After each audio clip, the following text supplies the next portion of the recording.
ආයිබෝවන් සුබ සන්ධ්‍යාවක් වේවා. ආයිබෝවන් සර්. හොඳයි. ආයිබෝවන් සර්.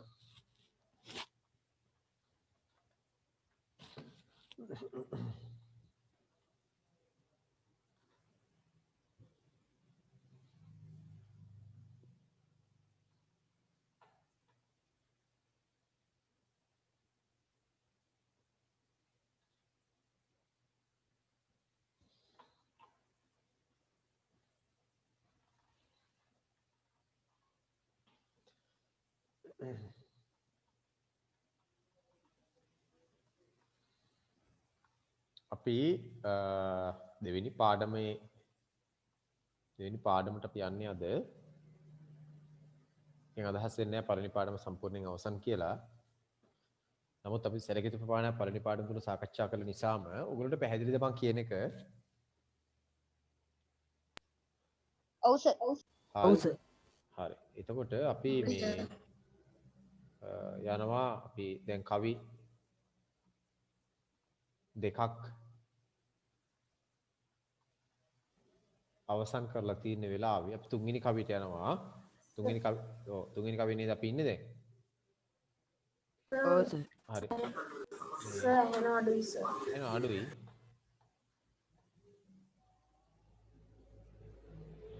හරි. බලන්න ඕගොල්ලෝ මේ දෙවෙනි කවිය කාටත් පාඩම් ඇතිනේ? කාටත් පාඩම් නේද? ඔව් සර්. හරි. හිරුණි කවිය කියමුද? මං කරන්න ඕගොල්ලෝ ටිකක් ඉන්න නිසා වැඩි වෙලාවක් යන්නේ නැහැ මේ වැඩේට. කවිය කියමුද හිරුණි?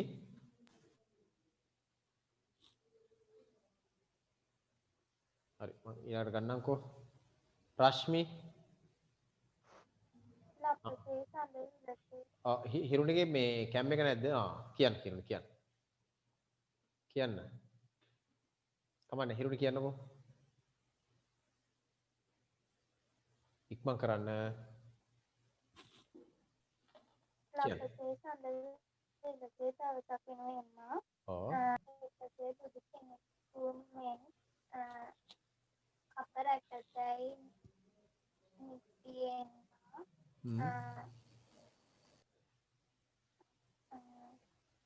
සැපසේ අප දන් දුන්නේ වැඩුවෙන් වද අම්මා සැපසේ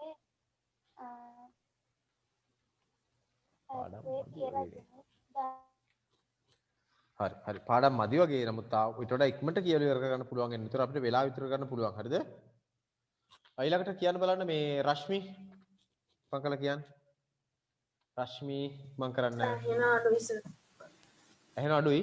ලපසේ සඳ විලසේ දවසක් වෙන් වූයේ එම්මා අපසේ බුදු කෙනෙකුන් මෙන් රකිදැයි නිතියෙම්මා සැපසේ අප දන් දුන්නෙත් වැදුවෙන් වද අම්මා අපසේ පිය රකින්නේ. ඇති රශ්මි. ඊළඟට මලිඳු කියන මලින්ටක් ගාලා. ලපසේ සඳ විලසේ දවසක් වෙන් වූයේ එම්මා අපසේ බුදු කෙනෙකුන් මෙන් රකිදැයි නිතියෙම්මා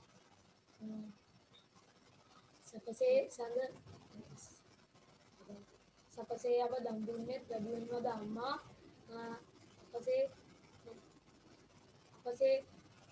පිය රජුනේ දැනට නොදෙන්නේ අපි අම්මා.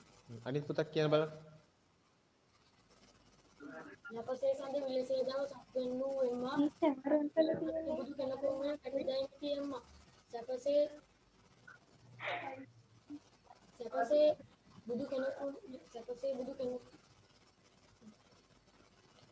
සැපසේ අප දන් දුන්නෙත් වැඩුවෙන් වද අම්මා අපසේ පිය රජුනේ දැනට නොදෙන්න අපේ අම්මා. හරි. ඔකද? මං කරන්න. ඔකද?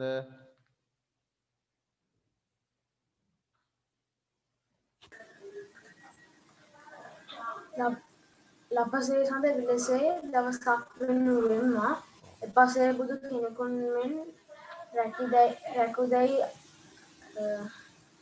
නිතියෙම්මා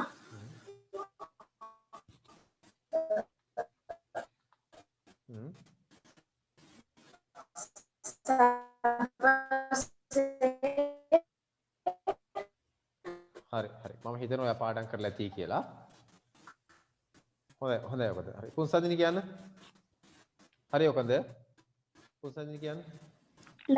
සඳ විලසේ දවසක් වෙනුවෙන් මා එපසේ බුදු කෙනෙකුත් මෙන් රැකිදැයි නිතියෙම්මා සැපසේ අප දන් දුන්නේ පැදිවෙත් වද අම්මා අපසේ පිය රජුනි දනන් නොදන්න අපේ අම්මා. හරි. ඊළඟට කිවිසර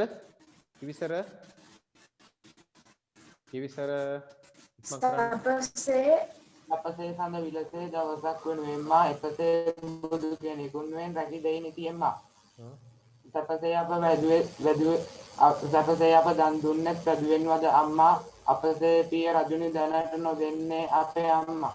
හරි හරි පූජන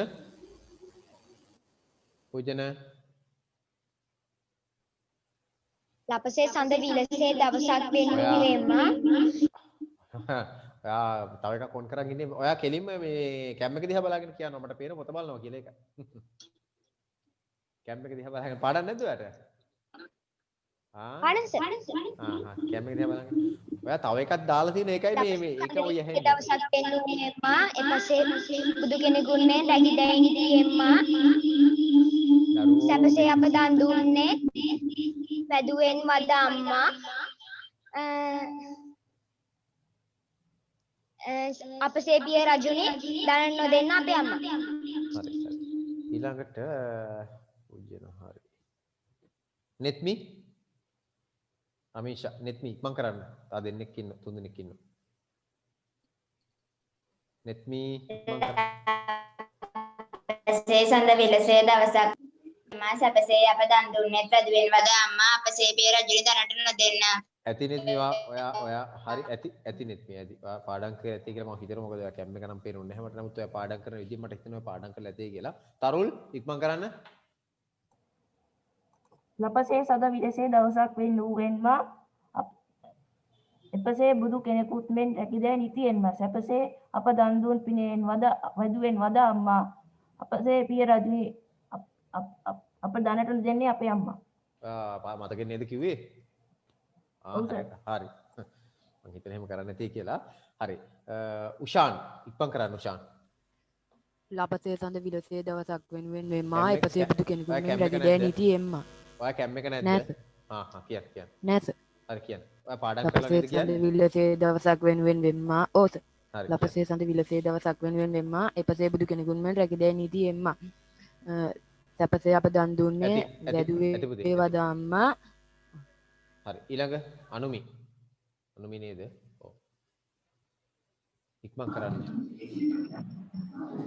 ලපසේ සඳ විලසේ දවසක් වෙනුවෙන්මා එපසේ බුදු කෙනෙකුන් මෙන් රැකදැයි නිතියෙම්මා සැපසේ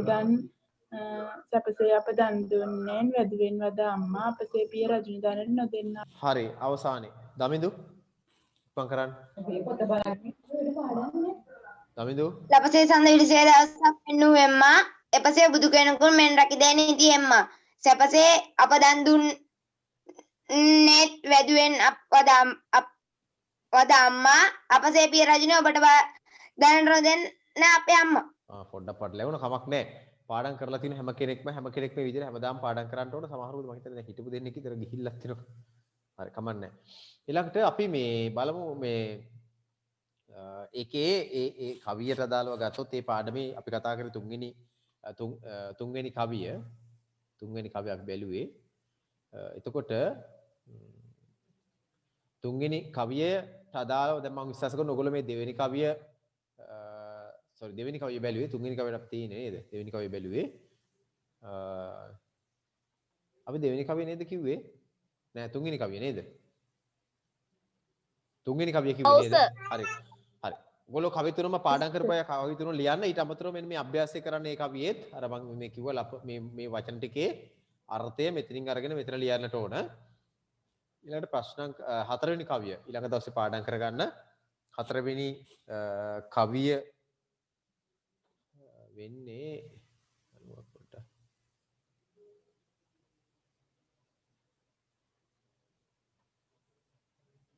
බලන්න 4 වෙනි කවියට යන්න. ස්ක්‍රීන් එක පැහැදිලිව පේනවද? පේන්නේ නැද්ද? නැස. දැන් දැන් හරි නේද? හරි. දැන් හරි. හරි සර්. හරි. මේ බලන්න මේ හරි සර්. අපිට තියෙන්නේ 4 වෙනි කවිය පාඩම් කරගන්න. සර් ඇහෙනවා අඩුයි සර්. ඇහෙනවා අඩුයි. හරි. බලන්න මේ 4 වෙනි කවිය අපිට තියෙන්නේ. එතකොට 4 වෙනි කවිය වෙන්නේ ලපසේ සඳ විලසේ වඩා වඩා රස කිරිදී ඇති කළ දැයි පෙමිනේ අඬා විඩ හැරපල වෙල ගෙන දුන් දැයි නිතිනේ වඩා මේ අප වංගිරිය ආ අම්මා සඳිනේ වඩා සඳෙව් ලොව සැපවිඳ නිවන් දකින් සොඳිනේ. ඒ කවිය තමයි පාඩම් කරගන්න තියෙන ඊළඟ දවසේ ඊළඟට ඒක කවිය පාඩම් කරගන්න ඔක්කොම කවි තියෙනවා තව 4ක් ඉතිරි වෙලා. ඒ 4ත් අපි පුළුවන් නම් ඔයගොල්ලෝ පුළුවන් නම් කවි 2ක් පාඩම් කරගත්තා කමක් නැහැ. නමුත් මේ කවිය අනිවාර්යෙන් ගන්නවා මම. වඩා මොකද ඔයගොල්ලෝ ටික කවිය දිග නිසා මම මේ එහෙම අවස්ථාවක් දෙන්නේ නැත්තම් මේච්චර වෙලා ගන්න පුළුවන් කවියක් නෙවෙයි මේකට. කමක් නැහැ. එතකොට මේ අපි මේ පද්‍ය පන්තිය ගැන පොඩි අදහසක් එකතු කරගත්තොත් අපි දන්නවා මේ සාහිත්‍ය කියලා කියන්නේ මොකක්ද කියලා අපෙන් කවුරු ඇහුවොත් අපි කියනවා සාහිත්‍ය කියලා කියන්නේ මොකක්ද? මේ පද්‍ය පන්තියක් ගැන අපි සාකච්ඡා කරන්න යන්නේ අපි සාහිත්‍ය කියලා අපෙන් කවුරු ඇහුවොත් අපි සාහිත්‍ය කියලා හඳුනාගන්නේ මොකක්ද? මොකටද අපි සාහිත්‍ය කියලා කියන්නේ? අපිට අපෙන් අහනවා කවුරු සාහිත්‍ය කියන්නේ මොකක්ද කියලා. ඔබ මොකද්ද සාහිත්‍ය කියලා කියන්නේ? ඔයගොල්ලෝ ඉගෙන ගන්නවා සාහිත්‍ය. මොකද්ද සාහිත්‍ය කියලා කියන්නේ? සාහිත්‍ය කියලා කියන්නේ දරුවනේ අපේ මනස තුල අපිට අපි කියලා කියන්නේ මේ අපිට කියන සහෘදය කියලා කියන්නත් පුළුවන්. සහෘදය කියලා කියන්නත් පුළුවන්. නැත්නම් අපිට කියන්න පුළුවන් මේ අපි ඔක්කොම නියෝජනය කරන අපි සියලු දෙනාට මානවය කියලා කියන්නත් පුළුවන්. සහෘදය කියලා කියන්නත් පුළුවන්. එහෙම නැත්නම් අපිට කියන්න පුළුවන් අපිට මානවය කියලා කියන්නත් පුළුවන්. එහෙම ගැටලුවක් නැහැ. අපි හිතමු සහෘදය එහෙම නැත්නම් මානවය අපි නැත්නම් රසිකයා ඔය කියන මොකකින් ගත්තත් අන්න ඒ අයගේ හැඟීම් දැන් අපිට හැඟීම් තියෙන විවිධ වර්ගයේ හැඟීම් තියෙනවා. අන්න අපේ මනසට අපේ හදවතට තියෙන හැඟීම්. අන්නේ හැඟීම් ප්‍රබල ලෙස දනවන්නට. කියන්නේ අපි එහෙම කියව හරිය නිර්වචනාත්මක ගත්තොත් සාහිත්‍ය කියලා කියන්නේ මානවයා තම හැඟීම් ප්‍රබල ලෙස දැනවීමට භාවිතා කළ දෙයක් තමයි සාහිත්‍ය කියලා කියන්නේ. තමන්ගේ හැඟීම් ප්‍රබල ලෙස දැනවන තමයි සාහිත්‍ය භාවිතා කරන්නේ. ඒතර මේ සාහිත්‍ය ලේඛනයේ සාහිත්‍ය කියලා කියන අපි මානවයා තම හැඟීම් ප්‍රබල ලෙස දැනවන භාෂාව භාවිතා කරලා නිර්මාණය ගොඩනගා ගන්න දේ තමයි සාහිත්‍ය කියලා කියන්නේ. සාහිත්‍ය නිර්මාණ කියලා කියන්නේ තම හැඟීම් ප්‍රබල ලෙස දැනීම සඳහා භාෂාව මාධ්‍ය කොටගෙන ගොඩනගාගත්තු දේ තමයි සාහිත්‍ය කියලා කියන්නේ. ලේඛන සාහිත්‍ය තුල අපි ගත්තා. නිසා ඒක තමයි හැඟීම් ප්‍රබල ලෙස දැනීම තමයි සාහිත්‍ය කාර්යභාරය. මොකද්ද සාහිත්‍ය කාර්යභාරය කවුරු කියන බලන්න? මොකද්ද සාහිත්‍ය කාර්යභාරය? හැඟීම් ප්‍රබල ලෙස දැනවීම. දැන් අපිට විවිධ දේවල් ගැන හැඟීම් ඇති කරනවානේ. උදාහරණයක් විදිහට ගත්තොත් දැන් මේ පද්‍ය පන්ති අපිට එක්තරා වස්තු විශයක් පිළිබඳ හැඟීමක් ඇති කරනවා. කවුරු ගැනද හැඟීම් ඇති කරන්නේ? කවුරු ගැනද හැඟීම් ඇති කරන්නේ? එක්තරා වස්තු විශේෂ. ආයේ කවුරු ගැනද? මේ පද්‍ය පන්තියේ කවුරු ගැනද අපිට හැඟීම් ප්‍රබල ආකාරයෙන් හැඟීමක් ඇති කරන්නේ කවුරු ගැනද? අම්මා ගැන. අම්මා ගැන. මතක තබා ගන්න. මේ පද්‍ය පන්තියේ අපට ප්‍රබල හැඟීමක් ඇති කරනවා කවුරු ගැනද? අපේ ආදරණීය අම්මා පිළිබඳව. අපේ ආදරණීය අම්මා පිළිබඳව අපිට ප්‍රබල හැඟීමක් ඇති කරනවා. සමහරවිට මීට කලින් එහෙම අපිට හිතලා නැති මේක පාඩම සාකච්ඡා කරනකොට තේරෙයි. එහෙම අපිට මීට කලින් හිතලා නැති වෙන්න පුළුවන්.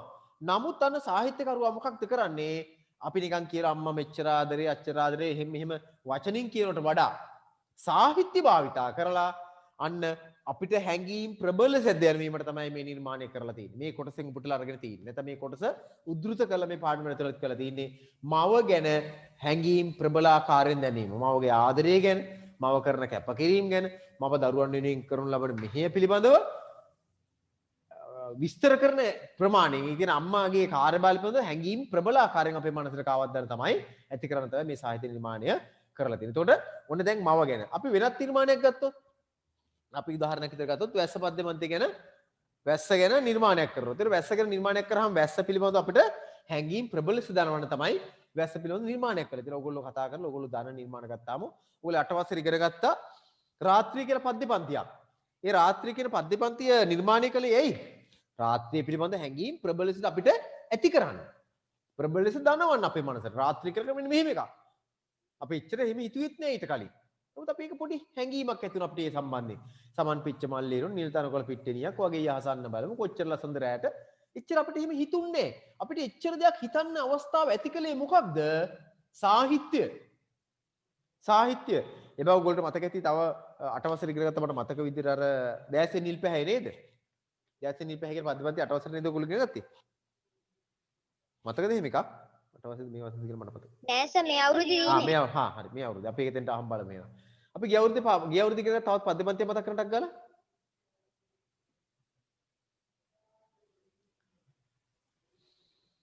එකොළොස්වෙනි පාඩම නේද? ගේ රට මට ඒ පාඩම. දැන් ඒ පද්‍යපන්තිය රසින්දම අපිට මොන හැඟීම්ද තියෙන්නේ? මොකක් ගැනද? රට ගැන හැඟීම. රට ගැන හැඟීමක්. එහෙනම් අපිට පේනවා සාහිත්‍යය මොකක්ද කරන්නේ? අපේ හැඟීම් අපට ඒ අදාළ දේ පිළිබඳ වස්තු විශේෂයට මොකක් හරි දෙයක් පිළිබඳව හැඟීම් ප්‍රබල ලෙස දැනීම තමයි සාහිත්‍යයෙන් කරලා තියෙන්නේ. අපිට ගීත අරගෙන ගත්තොත් අපි ගීත සාහිත්‍ය අරගෙන ඉවරලා බැලුවොත් ගීත සාහිත්‍යෙත් අපිට කරන්න මොකද්ද? යම් යම් සංසිද්ධීන් පිළිබඳව හැඟීම් ප්‍රබල ලෙස අපේ මනසට කාවත් දෙන එක තමයි සාහිත්‍යයෙන් කරනු ලබන්නේ. ගීත සාහිත්‍යයෙන් කරනු ලබන්නේ. නාට්‍ය ගත්තත් එහෙමයි. ඉතින් මේ සාහිත්‍ය එකතු කරලා ගත්තාම අවසාන වශයෙන් මොකක්ද වෙලා තියෙන්නේ? යම් සිදුවීම් යම් දේවල් පිළිබඳව හැඟීමක් අපේ මනසට ප්‍රබල ලෙස කාවද්දලා තිනෝ සාහිත්‍ය මගින්. එහෙනම් සාහිත්‍යයේ කාර්යභාරය බවට පත් වෙලා තියෙන්නේ මොකක්ද? අපිට ප්‍රබල හැඟීමක් ඇති කරන්න. හැබැයි හැඟීම් ඇති කළ පමණින් යම් සිදුවීම් පිළිබඳ ප්‍රබල හැඟීමක් ඇති කළ පමණින් සාහිත්‍ය කාර්යභාරය නිමාවට පත්වන්නේ නෑ. සාහිත්‍ය කාර්යභාරය නිමාවට පත්වන්නේ අපිට මේ හැඟීමෙන් තුල ඇති වෙන අපේ හැඟීම් වලට අපි කියනවා ආනන්දය කියලා. ආනන්දය කියලා. ආනන්දය. ආනන්දයෙන් අපිව මොකක් කරන්න ඕනද කියලා බලන්න. සාහිත්‍ය කාර්යභාරය ආනන්දය ඇති කිරීම අපේ මනස තුළ ආනන්දය ඇති කිරීම. ඒ සඳහා ප්‍රබල හැඟීම් ඇති කරන්න ඕන. ආනන්දය ඇති කළා ඊට පස්සේ මොකද කරන්න ඕන? අපිව ප්‍රඥා ගෝචර කරන්න. ප්‍රඥාව කරා රැගෙන යා යුතුයි. ඔන්න සාහිත්‍ය කාර්යභාරය හැමදාටම මතක තබා ගන්න මේ පාඩය. සාහිත්‍ය කාර්යභාරය මම මෙහෙම තව පොඩ්ඩක් එකතු කරන මේකටද? මිනිසා ආනන්දය කියන එක ආනන්දයෙන් කියලා මම ලියනවා. කවුරුත් මතක තබා ගන්න හැම දිනකට මේ පාඩය මොකක්ද? සාහිත්‍ය මොකක්ද කරන්නේ? මිනිසා මොකක් කරනවද? ආනන්දයෙන් ප්‍රඥාව කරා රැගෙන යනවා. මොකද්ද සාහිත්‍යයෙන් කරන්නේ? සාහිත්‍යය මොකද කරන්නේ? මිනිසා ආනන්දයෙන් ප්‍රඥාව කරා රැගෙන යනවා. රැගෙන යනවා. දැන් ආනන්දය කියලා කියන්නේ මොකක්ද? ආනන්දය කියලා කියන්නේ දරුවනේ සතුටට. දැන් සමහර සාහිත්‍ය නිර්මාණයේ තියෙන සතුට නැත්තම් ආනන්දය මත පමණක් පදනම් වෙච්ච ඒවා. ඒවා සමාජයට මෙහෙයක් කරන සාහිත්‍ය නිර්මාණ බවට පත් වෙන්නේ නැහැ. උදාහරණයක් මම ඔයගොල්ලෝ කියන්නම්. සමහර ගීත තියෙනවා ඒවායේ තියෙන ආනන්දය විතරයි. නේද? ඒවායේ ප්‍රඥා ගෝචර සටාවක් නැත්නම් සමාජයේ ප්‍රඥාව කියලා කියන දරුවනේ සමාජයේ යහපතක් වෙන්න ඕන. පුද්ගල සංවර්ධනය හෝ සමාජ සංවර්ධනය තමයි සාහිත්‍ය අවසාන කාර්යභාරය වෙන්නේ. ඒක එකපාර ඇති කරන්න බෑ. ඒකට අපි ආනන්දය ඇති කරන්න ඕනේ. ඒ කියන්නේ සාහිත්‍ය නිර්මාණය හොඳ ප්‍රබල හැඟීම් දාන්න එකක් බවට පත් කර ගන්න ඕනේ. ඒ හැඟීම් තුලින් ඒ ආනන්දය තුලින් අවසාන වශයෙන් බලාපොරොත්තු වෙනවා පුද්ගලයා සංවර්ධනය වෙලා සමාජයේ හොඳ තැනකට ගෙනියයි කියලා සාහිත්‍ය තුලින්. සාහිත්‍ය කාර්යභාරය ඒක. මිනිසා ආනන්දේ ප්‍රඥාව කරා රැගෙන යන්නේ. නමුත් සමහර නිර්මාණ තියෙනවා ආනන්දයෙන් නතරවන ඒවා. ඒවා හොඳ නිර්මාණ විදිහට අපි සලකන්නේ නැහැ. උදාහරණයක් විදිහට ගීත සාහිත්‍ය ගත්තාම මේ බලන්නකෝ දැන් බලන්නකෝ මේවායේ මොනතරම් සමාජ ප්‍රගමනයක් වෙනවද කියලා. දැන් මෙහෙම ගීත ගන්න මට කොත්තුත් ඕනේ නේද? මට අරකත් ඕනේ මේකත් ඕනේ කියලා සින්දු තියෙනනේ. ඒවා නිර්මාණ තමයි. හැබැයි ඒවා හොඳ සාහිත්‍ය නිර්මාණ බවට පත් කරගන්න බෑ. ඇයි? ඒවායේ ආනන්දය තියෙන එක නම් ගීත ඇහුවාම පොඩි ආනන්දයක් සතුටක් අපිට එනවා. හැඟීමක් අපිට එනවා. හැබැයි ඒකෙන් වෙන මෙහෙය මොකද්ද? ඒකෙන් වෙන මෙහෙයක් නෑ. ඉතින් එහාට ඒකේ වටිනාකමක් නෑ. ගන්න දෙයක් නෑ. ජීවිතේට එකතු කරන්න දෙයක් නෑ. ඔයගොල්ලෝ දැන් 9 වසරේ මම තව සින්දුවක් කියනවා ඒ වගේ ගීතයක් පොඩ්ඩක් මතක් කරගන්න. අර මේ අර තව තියෙන මොකද්ද මේ ඉරිදාට මේ කොහෙද ඉරිදාට පල්ලියේදී සොන්දට මෙහෙදී අඟහරුවාද තතනදී නේද? අර සති දවස් 7ට සින්දුවක් තියෙන්නේ. දැන් මේ ගීත මොනවද? ඒ ගීත ආනන්දයෙන් පිරුණු ගීත. හැබැයි වැඩක් නෑ. එයි හිස්කීත බවට පත් වෙනවා. ඒක මොන නිසාද? ප්‍රඥාවට ප්‍රඥා ගෝචර බව නැත්තම් අපිව ප්‍රඥාවන්තය බවට පත් කරන්නේ නෑ. ඒ කියන්නේ අපිට ඒ තුලින් අපේ ජීවිතේ යහපත් වෙනකට ගෙනියන්නේ නෑ. නිසා ඒ ගීත අපිට හොඳ ගීත කියලා සලකන්න බෑ. එහෙනම් ලපසේ සඳ විලසේ කියන පද්‍ය පන්තිය මේ විසන්ත ජාතක කාව්‍යයෙන් උපුටාගත්තු මේ පද්‍යාවලි කොටස ඇත්තටම මොකක් වෙලා තියෙනවද? අපිව ආනන්දෙන් ප්‍රඥාව කරා රැගෙන ගිහලා තියෙනවා. අපිට මේවායි තියෙන මේ සිදුවීම තුළ මව පිළිබඳ අපිට ප්‍රබල හැඟීමක් අපේ මනසේ කාවත් ගන්න සමත් වෙලා තියෙනවා. ඒතරත් අපි කතා කරනකොට තේරෙනවා ඔයගොල්ලෝ. නිසා අන්න සාහිත්‍ය කාර්යභාර මැනවින් ඉටු කළ නිර්මාණයක් බවට මේකපත් වෙලා තියෙනවා. ඒතකොට ඔන්න එකක්. එහෙනම් මේ පාඩේ අනිවාර්යෙන් මතක තබා ගන්න. උතන මම වචන කොටස් දෙකයි කිව්වේ. අදහස් දෙකයි කිව්වේ. එකක් තමයි සාහිත්‍ය මගින් මොකක්ද වෙන්නට ඕන? සාහිත්‍යයෙන් වෙන්නේ මිනිසාගේ හැඟීම් ප්‍රබල ලෙස දැනවීම. හැඟීම් ප්‍රබල ලෙස දනවන තමයි භාෂාව භාවිත කරලා කරන්නේ. සාහිත්‍ය කාර්යභාරය ඒක. දෙවෙනි කාරණාව තමයි මිනිසා ආනන්දයෙන් ප්‍රඥාව කරා රැගෙන යාම තමයි සාහිත්‍යයේ කාර්යභාරය. සාහිත්‍යයෙන් වෙන්න ඕන මේක. මේ අංශ දෙකම ආනන්දයයි ප්‍රඥාවයි කියන දෙකම එකතු නොවුණු තැන හොඳ හරවත් සාහිත්‍යයක් බිහිවන්නේ නැහැ. ඒක හිස් සාහිත්‍යයක් විතරයි. මොකද සාහිත්‍ය කියලා කියන්නේ දරුවනේ ඉස්සෙල්ලා හදවතට දැනෙන්න ඕන. පපුවට. එන මෙහෙම එන්නට ඕන හදවතට දැනෙන්න. ඒක තමයි ආනන්දය. හදවතට දැනෙන්න ඕන සාහිත්‍යය. සාහිත්‍ය හදවතට දැනෙන තර රස ගන්නවන්න සාහිත්‍යකරුවා සමත් වෙන්නට ඕන. ඉතින් මෙතනට ඇවිල්ලා මෙතනින් තව තැනකට ගමන් කරන්න ඕන. කොහෙටද? උඩට ගමන් කරන්න. උඩට කියලා කිව්ව කොහෙද? උඩට කිව්ව මෙතෙන්ට ඔළුවට. මෙතන තියෙන්නේ මොකද්ද? මොලේ. දැන් මොලේ මෙතන තියෙන අයට නම් මෙතෙන්ට ගමන් කරන්න. උතන නැති අයට නම් මොකක්ද වෙන්නේ?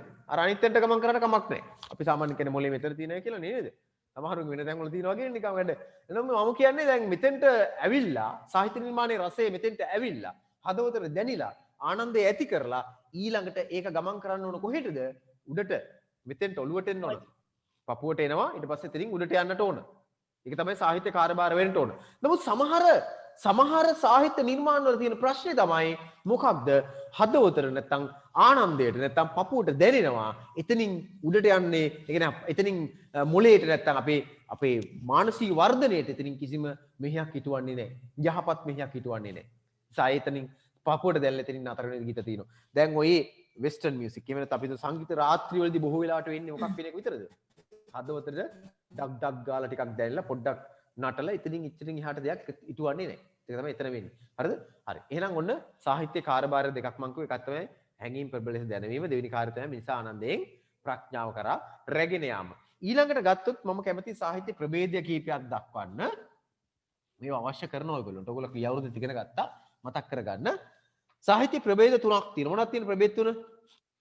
සාහිත්‍ය එක ප්‍රභේදයක් තමයි ගද්‍ය ප්‍රභේදය. ගද්‍ය සාහිත්‍ය. ගද්‍ය සාහිත්‍ය.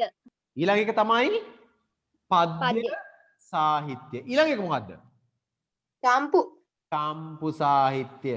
චම්පු සාහිත්‍ය. මතක තබා ගන්න. ගද්‍ය සාහිත්‍ය කියලා කිව්වේ ගද්‍ය.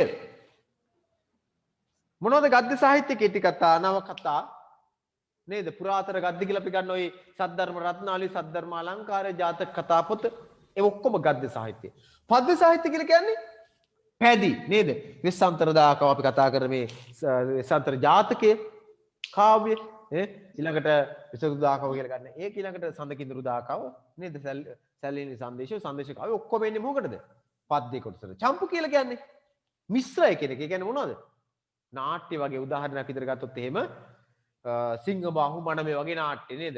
වන් මේ අරන්නේ මන් මේ වන්නේ නන්දන මාහිමි ඌනරනින්දේ තුංගමේ ගිරි තුල සිංහ වලස් රැළ ලං වේ තන තන දිංග රුප්පාවල ඒ වගේ ඒවා. ඊළඟට අපි ගත්තාම මේකෙම තව උදාහරණයක් ගත්තොත් ප්‍රේමයෙන් මන නන්දිත වේ රන්දිත වේ පුෂ්පයෙන් වන සුන්දර වේ ලංකෘත වේ ආලයෙන් වෙලි සැදිමි ලතා මණ්ඩපයෙන් චණ්ඩාතප ඛණ්ඩිත විහිරෙද්දී.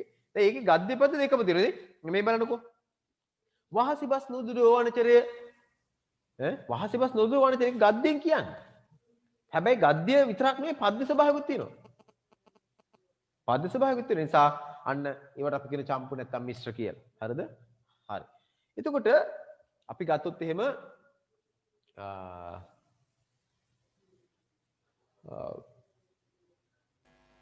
වෙස්සන්තර ජාතකය පිළිබඳව අපිට යම්කිසි අදහසක් තියෙනට ඕන. මොකද්ද වෙස්සන්තර ජාතක කියලා කියන්නේ? මේ සාරාංශයක් ඔයගොල්ලෝ මතක තබා ගන්න එකේ මම පොඩි මතක් කිරීමක් කරන්න. වෙස්සන්තර ජාතකය කියලා කියන්නේ 550 ජාතක කතා පොතේ 541 වන ජාතක කතාව. කීවෙනි ජාතක කතාවද පුතේ? 541 එක් වන ජාතක කතාව තමයි වෙස්සන්තර ජාතක කතාව. ඒ වෙස්සන්තර ජාතක කතාව පදනම් කරගෙන තමයි වෙස්සන්තර ජාතක කාව්‍ය රචනා කරන්නේ. වෙස්සන්තර ජාතක කාව්‍ය රචනා කරන්නේ. එතකොට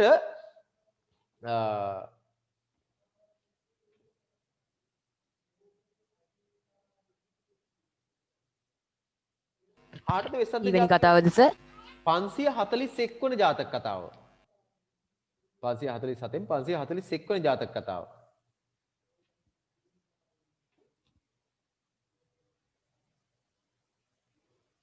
මේ ජාතක කතාව දේශනා කරන්නේ ඇයි? වෙස්සන්තර ජාතක කතාව බුදුන් වහන්සේ දේශනා කරන්නේ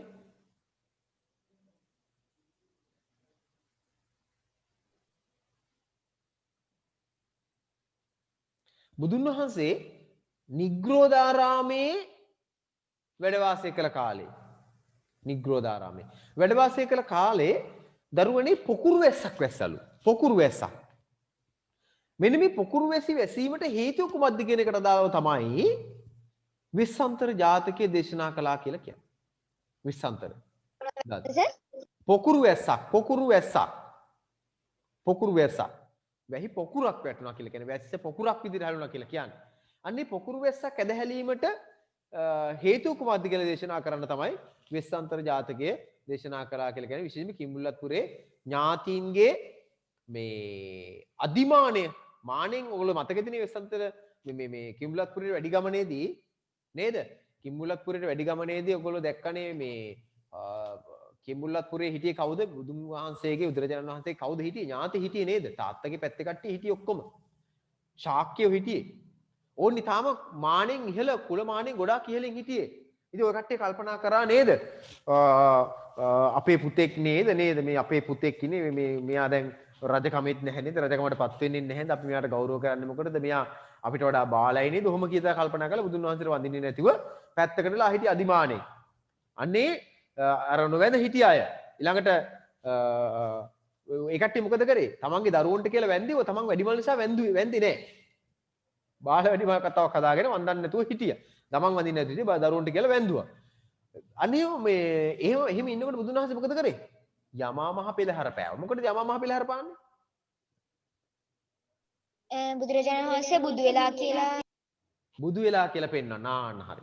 යමා මහ පෙළහැර පෑවා. අන්නේ යමා මහ පෙළහැර පානකොට තමයි මේ පොකුරු වැස්ස වැටුනේ. පොකුරු වැස්ස වැටුනේ. එතකොට පොකුරු වැස්ස වැටුණා මොකද වෙන්නේ? කැමති අය දෙමිනවා, අකමැති අය දෙමින්නේ නැහැ. පොකුරක්නේ වැටෙන්නේ. ඒතරගේ ඕන්න දෙමින්න ඕනේ නැත්නම් නිකන් බලන්න. හරිද? ඒතර අන්න ඒක පිළිබඳ විවරණයක් කරන්න තමයි බුදුන් වහන්සේ වෙස්සන්තර ජාතකයේ දේශනා කරන්නේ තමන්ගේ අර අයගේ මානය බිඳහෙලීම සඳහා. ඒතකොට මේ පොකුරු වැස්ස ඒ අර තමන්ගේ ඥාතීන් ඉදිරියේ ඇදහැල්ලු පොකුරු වැස්ස වෙන්නේ. දැන් ඕනනම් පොකුරු වැස්සට මොකක් වෙන්න පුළුවන්ද? පොකුරු වැස්ස කියන්නේ හැමතැනම වැටෙන්නේ නැහැ නේ වැස්ස. වැහි පොකුරක් විදිහට එක තැනක කොහෙද වැටෙනවා. ඕනනම් ඒ වැස්සට ගිහිල්ලා දෙමින්නත් පුළුවන් කෙනෙකුට නැත්නම් නොතෙමින්නත් පුළුවන්. හරියට මොන වගේද බුදුන් වහන්සේගේ අර වැඩියන් පස්සේ තමන්ගේ බාල පුතු දරුවන් ලවා වන්දෙව්ව ඒ කට්ටිය වඳින්න නැතුව පැත්ත කරලා හිටියා. ගැටලුවක් නෑ. අන්න ඒකට උදාහරණයක් විදිහට අරගෙන ඉවරලා ඒ පොකුරු වැස්ස පිළිබඳ විවරණයක් කරනත් එක්ක තමයි මේ බුදුන් වහන්සේ මෙන්න මේ ජාතක කතාව දේශනා කරලා තියෙන්නේ. මොකද්ද මේ ජාතක කතාව කියලා ඔයගොල්ලෝ දන්නෝ? මොකද්ද මේ ජාතක කතාව?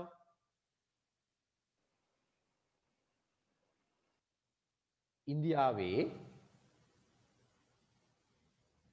මේ සිවි රට කියලා රටක් තිබුණා. ජන රාජධානියක්. ඒකේ සිවි කියලා මහරජ කෙනෙක් රාජ්‍ය පාලනය කරා නේද? මොන රජුද? සිවි රජු. සියනු වියනු. සිවි කියලා රජ කෙනෙක්. සිවි රට සිවි රජතුමා. මහරජ කෙනෙක් පාලනය කරා. ඒ රජතුමාට සංජය කියලා පුතෙක් ඉපදුනා. පුතෙක්. ඒ පුතා ටිකක් ඉසිවයසට ආයන් පස්සේ මදු රජගේ පුතා මදු කියන රජතුමාගේ දුව වන පූසති දැන් ඔන්න නම් තුනක් මං කිව්වා සිවි කියන රජතුමාගේ පුතෙක් හිටිය කවුද? සංජය හරිද? ඊළඟට එයා ටිකක් නිසි වයසට ආයන් පස්සේ යාට විවාහ කළ දුන්නා. කවුද විවාහ කළ දුන්නේ? පූසති කියලා මහ ප්‍රාණ පයන්න. මෙන්න මේ පයන්. පූසති කියන කුමරිය විවාහ අගමැහිසි කරලා දුන්නා. දුන්නාන් පස්සේ ඒ කුමරිය තාම පින්වත් කුමාරියක්. බල සම්පන්න කුමාරයක්. එහෙම කියන්නේ කොහොමද කියලා නම් මේ කුමරිය කලින් භවයකදී විපස්සී කියලා නේද? විපස්සී කියලා හිටිය නේද මේ පසේබුදු කෙනෙක්? ඔයගොල්ලෝ අහලත් ඇති සමහර නැතුවත් ඇති. විපස්සී කියන පසේබුදුන්ට මේ සඳුන් සුවඳ පූජාවක් කළා. පූජාවක් කරලා බුදු කෙනෙකුගේ මවක් වන්නට පැතුවා. බුදු කෙනෙකුගේ මවක් වන්න පැතුවේ. විපස්සී කියන පසේබුදුන්ට සුවඳපැන් පූජාවක් කරලා සඳුන් සුවඳ පූජාවක් කරලා අනේ මට බුදු කෙනෙකුගේ මවක් වෙන්න හැකියාව ලැබේවා කියලා ප්‍රාර්ථනා කරා මේ පුසති කියන දේවිය කලින් භවයකදී. හරිද? ඒකත් එක්ක ඒකත් එක්ක අන්න මේ දෙන්න දාව ඉපදෙනවා කවුද? මෙන්න මේ කුමරිය සහර සංජය කියන කුමාරයා දාව ඉපදෙනවා පුතෙක්. කවුද ඉපදෙන්නේ? විසුද්ධ බෝසත් එස්සන්තර කුමාරයා. එස්සන්තර කුමාරයා. දැන් මතකයි නේද? මතකයි නේද? මේ මෙහෙම ඒ මව්කුස කුසට ආවෙන් පස්සේ මේ බෝසත් කුමාරයා බෝසතුන් වහන්සේ මේ පුසති කියන කුමරියගේ කුසට ආවෙන් පස්සේ ඇයට 12ක් ඇති වෙනවා. දුගී මගේ යාචකින්ට දන් දීමේ 12. හරිද? එහෙම මේ ඉන්නකොට ඊට පස්සේ අර කුමාරයෙක් බිහි වෙනවා. ඒ කුමාරයා මේ බිහි වුණාන් පස්සේ මට පොඩක් මතකෙට එන්නේ හරියට මේ බිහි වුණු ගමම්ම මේ ඒ පුතාගේ අතට දහසින් බැඳි පියල්ලක්. ආග දන් දෙන්න මොන හෙල්ලුවෙන් පස්සේ දහසින් බැඳි පියල්ලක් දුන්නත් කියලා තමයි සඳහන් වෙන්නේ. එතකොට දැන් ඔන්න ඔහම බිහි වෙනවා. ඒ බිහි වෙනවා මේ විස්සන්තර කියන නම ආවේ කොහොමද කියලා ඔයගොල්ලෝ දන්නවද? විස්සන්තර කියන නම? නෑ සර්.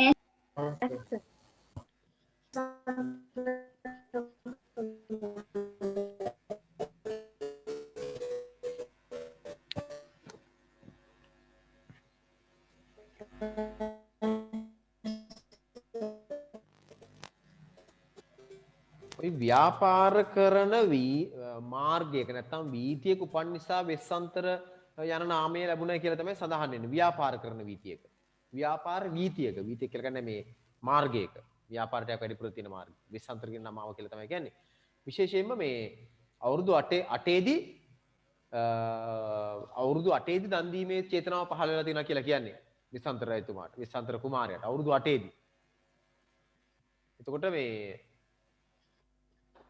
එයා ඊට පස්සේ මේ හොඳට ශිල්ප ශාස්ත්‍රය ඉගෙනගෙන රජපිය රජතුමාගෙන් පස්සේ චේතිය රටේ රජුගේ දූ තමයි විවාහ කරගන්නේ. කවුද? චේතිය රජුගේ දූ කවුද? මාන්ත්‍රීදේ. මාන්ත්‍රීදේ. මම ඔයගොල්ලන්ට කිව්ව නම් කීපයක් තිබුණා මතකද? ඔව් සර්. එක්කෙනෙක් තමයි සිවි රජතුමා. එයාගේ පුතා කවුද? සංජය. එයා විවාහ වුණේ කාත් එක්කද? සංජය විවාහ වුණේ කාත් එක්කද? පුසති මදු රජගේ පුතත් එක්ක දූත් එක්ක. හරිද? පුතත් එක්ක දූත් එක්ක විවාහ වුණේ. විවාහ වුණෙන් පස්සේ ඒ කුමරිය තාම බල සම්පන්න කුමරියක් නේද? මොකද්ද කුමරිය හේතුව? කලින් පසේ බුදු කෙනෙකුට සුවඳ සඳුන් පූජාවක් කරලා මොකද්ද බුදු කෙනෙකුගේ මවක් වන්නට ප්‍රාර්ථනා කරලා තිබුණු කාන්තාව. ඒතර ඇය මේ බොහෝ වෙලාවට ඒ කුමරිය කුස බෝසතුන් වහන්සේ ඇවිල්ලා පිළිසිඳ ගත්තන් පස්සේ මේ ඇයට ඊට පස්සේ ඇයට ගොඩාක් දොළ දුකක් ඇති වුණා. මේ දොළ දුක කියලා කියන සංසිඳිය යුතු දෙයක්. දුගී මගේ යාචකින්ට දන් දෙන්න මේ වගේ දේවල් අපිට මම ඉස්සෙල්ලා පොඩ්ඩක් මතක් කරනකොට හරියට ඔක්කොම මතක ඉන්නේ නැහැ. විතර පොඩි සිදුවීමකුත් වෙනවා. කොහොම නමුත් අර ව්‍යාපාර වීතියේ මාර්ගයක පන් නිසා වෙස්සන්තර කියලා කියනවා. අවුරුදු 8ේදී මේ දන් දෙන්න සිත පහළ වුණා කියලා කියන්නේ වෙස්සන්තර කුමරුට. ඒතර විශේෂ මහා පොළොව මහා මේරු පර්වතයේ සප්තකුට ගිගුරු වල තමයි මේ ඒ වෙලාවේ ඒ චේතනාව පහළ වෙච්ච වෙලාවේ මහා පොළොවේ හෙල්ලුණාලු. මොන චේතනාව පහළ වෙච්ච වෙලාවේද? දන් දීමේ චේතනාව. අවුරුදු 8 දන් දීමේ චේතනාව පහළ වෙච්ච වෙලාවේ මහා පොළොව හෙල්ලුණාලු. මහා මේරු පර්වතයේ සප්තකුට පර්වතයේ ගිගුරුවලු. ඉපුරුව කියලා කියන්නේ. ඒ චේතනාව පහළ අවුරුදු 8 චේතනාව පහළ වෙච්ච වෙලාවේ. එතකොට 16 හැවිරිදි වියට ආවෙන් පස්සේ මොකක්ද වෙලා තියෙන්නේ? සම්පූර්ණ ශිල්පය හදාarලා නිපුණත්වයට ඇවිල්ලා තියෙනවා. එතකොට ඒ වගේම ඊට පස්සේ ඊළඟට පිය රජුගේ මේ රට තමයි චේතිය රට. හරිද? චේතිය. ඒ චේතිය රටේ තමන්ගේ තාත්තා මොකද්ද කරන්නේ අන්තිම ඊට පස්සේ මේ අර චේතිය රටේ මේ චේතිය රජතුමාගේ දුව වන කවුද? මන්ත්‍රී දේවිය අවුරුදු 16 දී විවාහ කළ දීලා තියෙනවා. මතක තබා ගන්න ඉස්සර විවාහ වෙන්න ඒ පැරණි දඹදිව විවාහ වීම සඳහා නිසි වයසක් තිබ්බ. හැමදාම මෙහෙම හැම කෙනෙකුට ඕන වයසදී විවාහ වෙන්න බෑ. විශේෂයෙන්ම ඉහළ පැලැන්ති වල අය අවුරුදු 16 දී විවාහ වෙන්න ඕන. ඔයගොල්ලෝ දන්න සිදුවත් කුමාරේ විවාහ වුණේ අවුරුදු කීයේදීද? අවුරුදු 16 දී. අවුරුදු 16 දී විවාහ වුණේ නේද? අවුරුදු 16 දී විවාහය සිදු වුණා. රාජාභිෂේකය තිබ්බ නේද? සරණ මංගලයේ ඔය කියන රාජාභිෂේකය, ශිල්ප දැක්වීම ඔය ඔක්කොම එක දවසේනේ තිබ්බේ නේද? මතකෙත්නේ ඔයගොල්ලොන්ට. නේද? ඊළඟට අවුරුදු 16 නකොට විවාහ වෙන්න. ඒක තමයි සාමාන්‍ය විවාහ වයස. ඒක ඉදියා තුන. දැන් ඒ අනුව අන්න වෙස්සන්තර කුමාරයා අවුරුදු 16 දී මන්ත්‍රී දේවිය සමග විවාහ වෙනවා චේති රටේ චේති රජතුමාගේ දුවත් එක්ක. ඉතින් ඒ දෙන්න දාව දරුවෝ දෙන්නෙක් බිහි වෙනවා. කවුද බිහි වෙන්නේ? දන්න ඔයගොල්ලෝ. කවුද බිහි වෙන්නේ? දරුවෝ දෙන්නෙක් බිහි වෙන්නේ. ඒ කියන්නේ වෙස්සන්තර රජු දාව සහ මන්ත්‍රී දේවිය දාව දරුවන් දෙන්නෙකු බිහි වෙනවා. ඔයගොල්ලෝ දැනගන්න ඕනේ දැන් මේ පාඩමට දාලා ප්‍රධාන කතිකය දෙන්නේ නේ දෙන්න. කවුද දරුවෝ දෙන්න? ජාලිය සහ කවුද? ජාලියයි ක්‍රිෂ්ණ ජිනයි. ජාලියයි ක්‍රිෂ්ණ ජිනයි. ඔයගොල්ලෝ දන්නවා. හරිද? ඒ දරුවෝ ලැබුණා. ඊට පස්සේ මෙහෙම දරුවෝ ලැබුණාන් පස්සේ මෙහෙම ටිකක් හොඳින් ජීවත් වෙන කාලේ එනකොට ඊට පස්සේ කලිඟු රටේ කලිඟු දේශයේ නේද?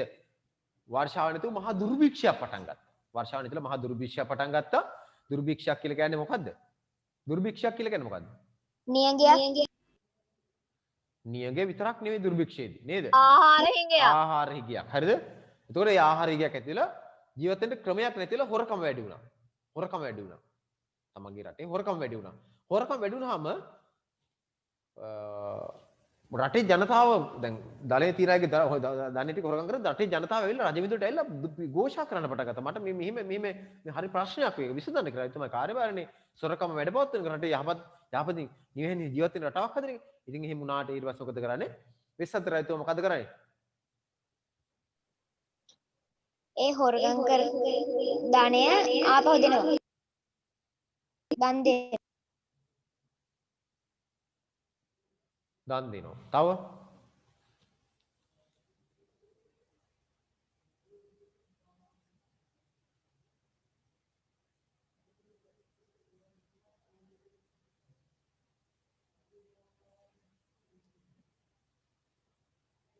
රටේ මතයක් ගියා.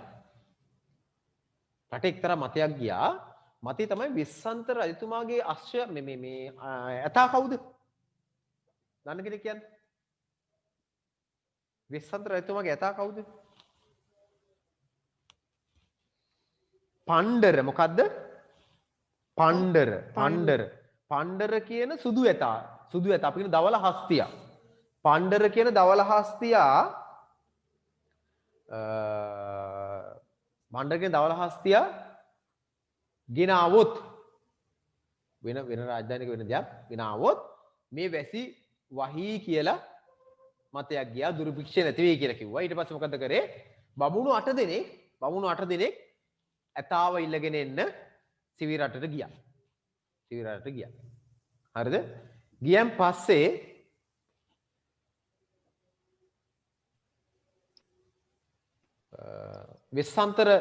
බමුණු මොකද්ද කළේ? වෙස්සන්තර රජු නැගල හිටියේ පිට නැගල හිටියේ ඇතා දන් පිණිස ඉල්ලුවා. වෙස්සන්තර රජුගේ දන් දෙන්න කියලා ඉල්ලුවා ඇතාව.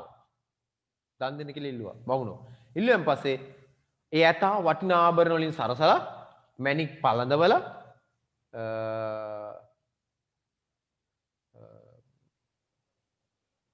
ඊට අමතරව මේ තව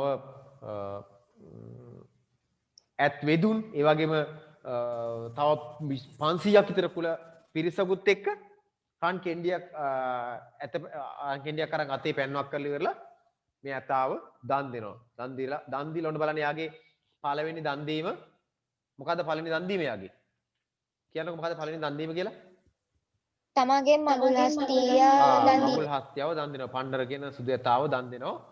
ඒකෙන් ප්‍රාර්ථනා කරනවා මතු බුදු වෙන්න අවකාශ ලැබෙන්න කියලා. ඒතොර ඒ වෙලාවේ කියනවා මහා පොළොව ඊටාම සතුටින් ගිගුම් දුන්නා කියලා. උගුරා ගියා නැත්නම් ගිගුම් දුන්නා කියලා. සාමාන්‍ය කියමන කියන. හරිද? හරි. මම විශ්වාස කරනවා දැන් ඔයගොල්ලන්ට යම් කිසි ප්‍රමාණාත්මක අදහසක් එන්නට ඇති මෙතනින් පස්සේ නේද? මේක දැකලා ඊට පස්සේ මේ ඇත අරගෙන යන දැකලා ඉවරලා වෙසන්තර ඇතුමා දන් දුන්නේ කියලා දැනගෙනලා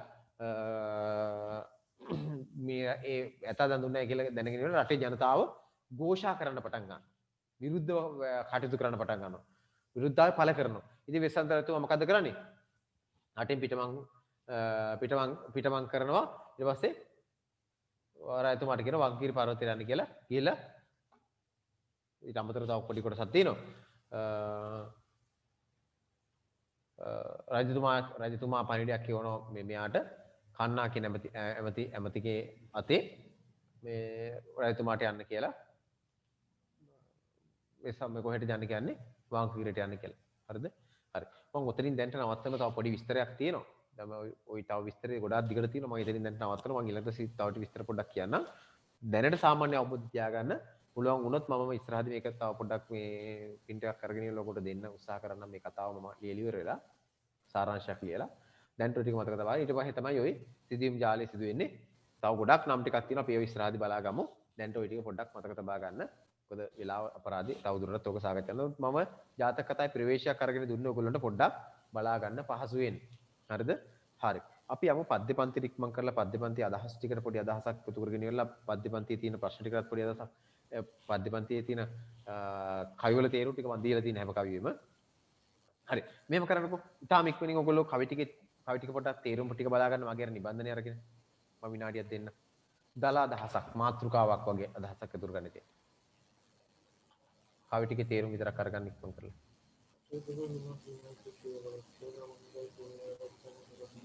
කවිවල තේරුම් පොඩ්ඩක් කියව ගන්න හැම කවියෙම ඉක්මන් කරලා මේ කවිවල තේරුම් තියෙන හැම කවියෙම ආද කියව ගන්නකො පොඩ්ඩක් ඒක.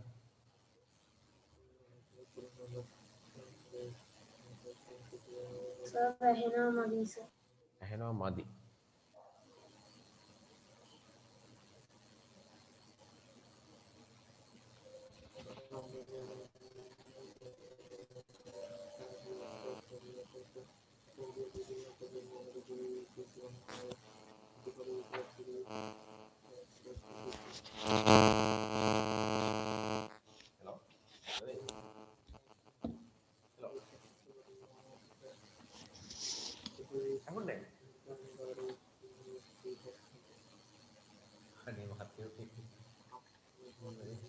ගාවින් අදක් ගියාම මොන දැක්කා යනවා අඳුරගෙන වැඩි වෙන්නේ තුමා ඉන්නෝන අපේ නෝන එක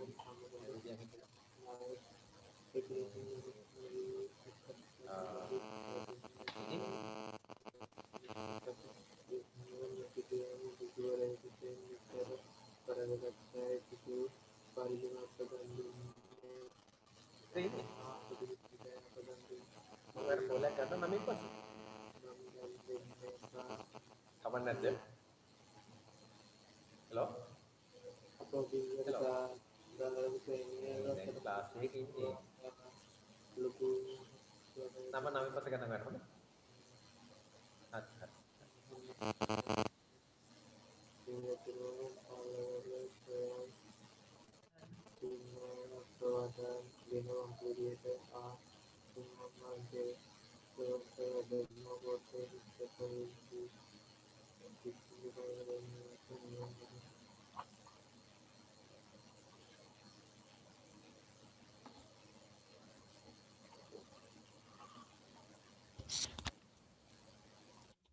හරි.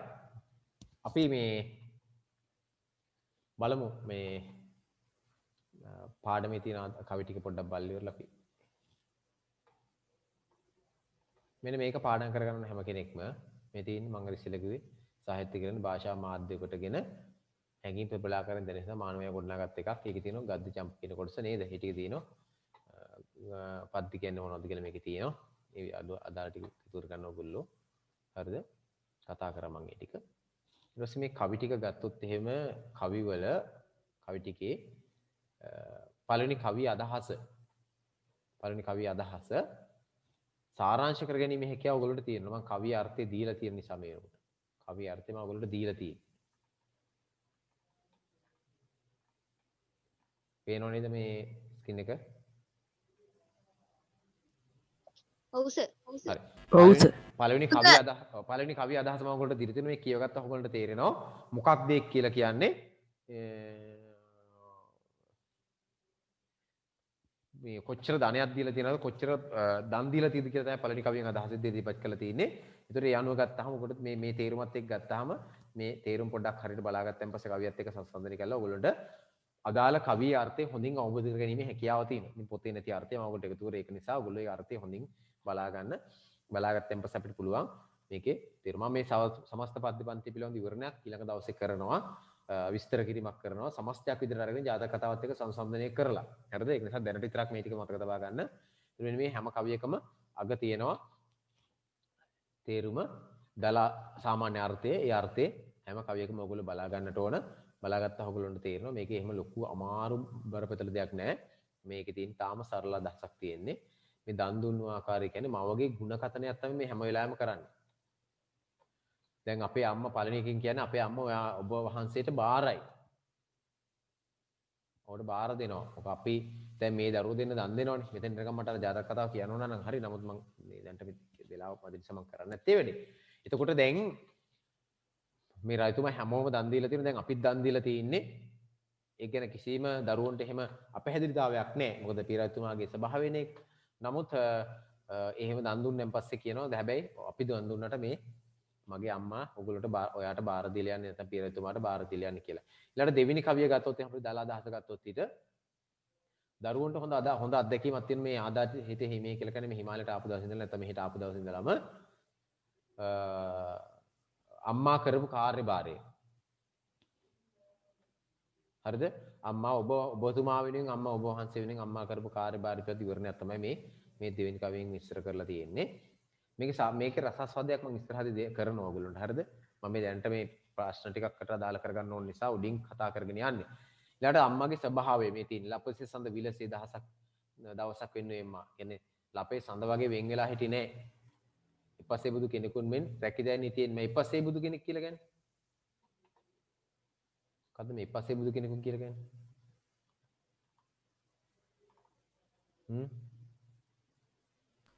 කෙනෙක් වගේ පසේ බුදු කෙනෙක් බුදු කෙනෙක් වගේ මොකද්ද පසේ බුදු කෙනෙක්ගේ ස්වභාවය?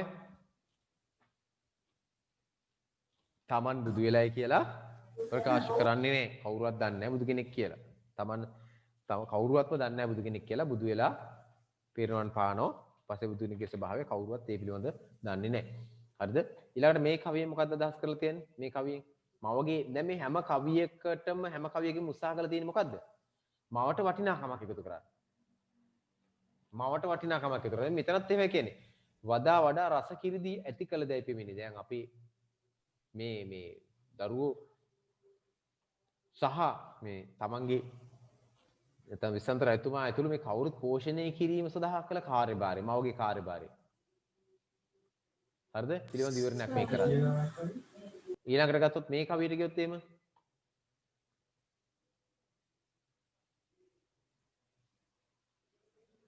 හරිද? අම්මාගේ මේ කාර්යභාරයත් එක්ක අම්මා පිළිබඳ යහපත් නැත්නම් අපි කියන පහන් සිතක් ඇති කිරීම. නැත්නම් අපි අම්මාව බුදු වෙන්න කියලා ප්‍රාර්ථනා කරන එක. ඒ කියන්නේ මේ කාර්යභාරයේ වටිනාකම. හරිද? අර්ථය ඔයගොල්ලෝ බලා ගන්නට කවි ටිකෙන් ඊළඟට ගත්තොත් ඒ කවියනුත් කියන්නේ අම්මාගේ වටිනාකම. අම්මාගේ වටිනාකම. හරිද? ඊළඟට මේ බලන්න. දුක් විඳ දසමසසුලා. දැන් මෙතන මේ ඉන්න අම්මා ඔයගොල්ලෝගේ ගෙදර ඉන්න අම්මාම තමයි. මම ඊළඟ දවසේ කියන්නම් කොහොමද මේව සංසන්දනය කරලා ගන්න කියලා. ඔයාගේ ගෙදර ඉන්න අම්මම තමයි මේ. එහෙනම් අඩුයි. තවමත් එහෙමද? නෑ සර්. එහෙනව නේද අනිත් අයට? ඔව් සර්. හරි. එහෙනම් එයාට සිග්නල් වල මදිකමක් ඇත්තේ බොහෝ වෙලාවට. හරිද? එතකොට දැන් මෙන්න මේ පද්‍ය අටේ තියෙන මේ පද්‍යයෙන් විස්තර කරනු ලබන අම්මා ඔබගේ මවත් එක්ක සංසන්දනය කරලා අපි ඊළඟ දවසේ සාකච්ඡා කරනවා. ඔබගේ අම්මා සහ මෙහි සඳහන් අම්මා අතර තියෙන සබැදියාව කොයිතරම්ද කියලා අපි ඊළඟ දවසේ මේකේ සංසන්දනය කරනවා. දැනට මම මෙන්න මෙතනට යනවා. මේ ප්‍රශ්න ටිකට යනවා මොකද මේ අභ්‍යාසය කරන්න ඕන නිසා. හරිද? ඊට අමතරව මේක රසවින්දනයක් මම ඊළඟ දවසේ කරනවා. ඒක ඔයගොල්ලෝ හොඳට කවි ටික පාඩම් කරලා තියෙනවා. හරියට රසවින්දනය කරන්න. නමුත් මම මේ ගැටලුවක් නැහැ. දැන් අපි එහෙම කරගෙන යමු. මේ පද්‍ය පන්තියට දාලා රසවින්දනයක් කරනවා. මම වගේ ಗುಣ කතනයක් මේකේ තියෙන්නේ. ඒ පිළිබඳව අපි විවරණයක් ඊළඟ දවසේ කරගමු. මේ කවිවල තේරුම ඔබේ වචනෙන් ලියන්න කියලා තියෙන්නේ. දැන් ඔබේ වචනෙන් ලියනකොට මම දුන්නු වචන ටිකම ලියන්න බෑ. මම තේරුම දීලා තියෙන හැම කවියකම මම හැම කවියකම තේරුම දීලා තියෙනවා. දැන් ඔයගොල්ලෝ ඒ තේරුම් ටික හැම ගන්න බෑ ඔයගොල්ලෝ. ඒ තේරුම් ටික හැම ගන්න බෑ ඔයගොල්ලෝ. හරිද? ඔයගොල්ලෝ කල යුතු වන්නේ මේ ඒ තේරුම අරගෙන ඉවරලා තව දුරටත් ඒ තේරුම ඔබේ වචනෙන් ගන්න එක. දැන් මම දුන්නු වචන වලිනකොට වෙනත් වචන භාවිතා කරන්න. හැම වචනයක්ම වෙන වචන භාවිතා කරන්න බැරි වෙයි. නමුත් උපරිම උත්සාහ කරන වචන කීපයක් හරි වෙනස් කරන්න මම දුන්නු තේරුමේ තියෙන වචනවල. ඒක අනිවාර්යෙන් කෙරෙන්නට ඕන. ඊළඟට මේකේ දෙවෙනි ප්‍රශ්නෙට ගියොත් අපි කවිවල අලංකාර වැඩි කිරීම සඳහා යොදාගෙන ඇති උපමා දෙකක් ලියන්නලු. උපමා දෙකක් ලියන්නලු. මොකක්ද තියෙන උපමා දෙක? එකක් නම් බැලු බැලමට තියෙන මොකද්ද? ලප්පසේ සඳ විලසේ කියන එක. අනිත් එක මොකද්ද?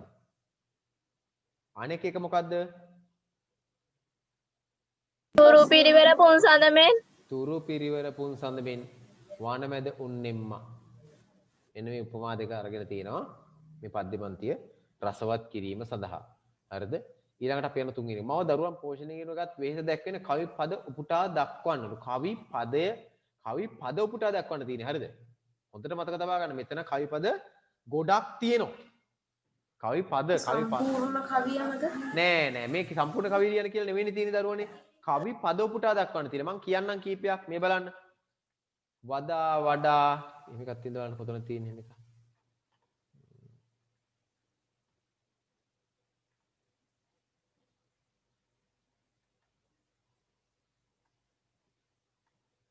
හතරවෙනි කවියට.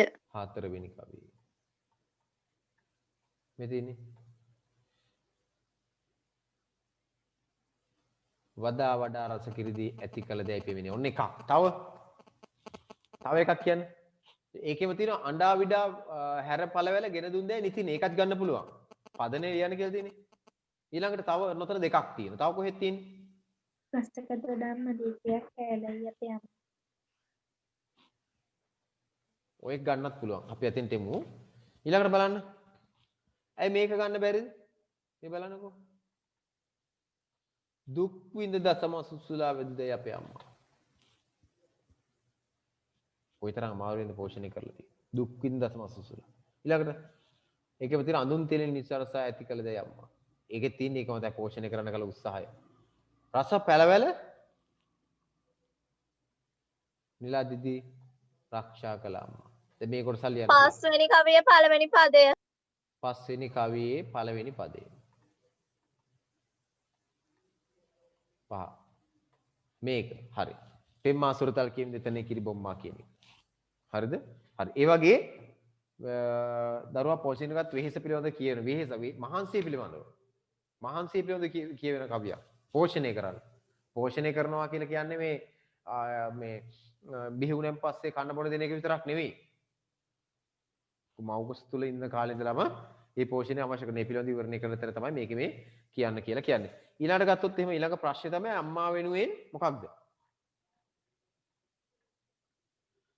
අම්මා වෙනුවෙන් මේ දරුවන් දෙදෙනා විසින් කළ ප්‍රාර්ථනාවන් ඇතුළත කවි පද තෝරා ලියන. කවි පද තෝරා ලියන තියෙන කවි පද 4ක් තියෙනවා. මොකද්ද පළවෙනි එක? වඩා සඳෙව් ලොව සැප විඳ නිවන් දකින් සොඳිනේ. මතකද එහෙම පදයක්? මෙතෙන් වඩා සඳෙව් ලොව සැප විඳ නිවන් දකින් සොඳිනේ. ඔන්න බලන්න එකක්. ඊළඟට තියෙන සම්මා සම්බුදු වෙනදා. කො බලන්න එක. මෙතෙන් සම්මා සම්බුදු වෙනදා නිවන් දකින්න අම්මා. ඔන්න තවත් ප්‍රාර්ථනාවක්. ඊළඟට තව සතර අපාවල නොඉපද නිවන් දකින්න අම්මා. සතර අපාවල නොඉපද නිවන් දකින්න අම්මා. පුතා සතර අපායන් මොනවද? මම කලින් දවසෝ කියලා ඒගොල්ලෝ අනිත් පන්ති.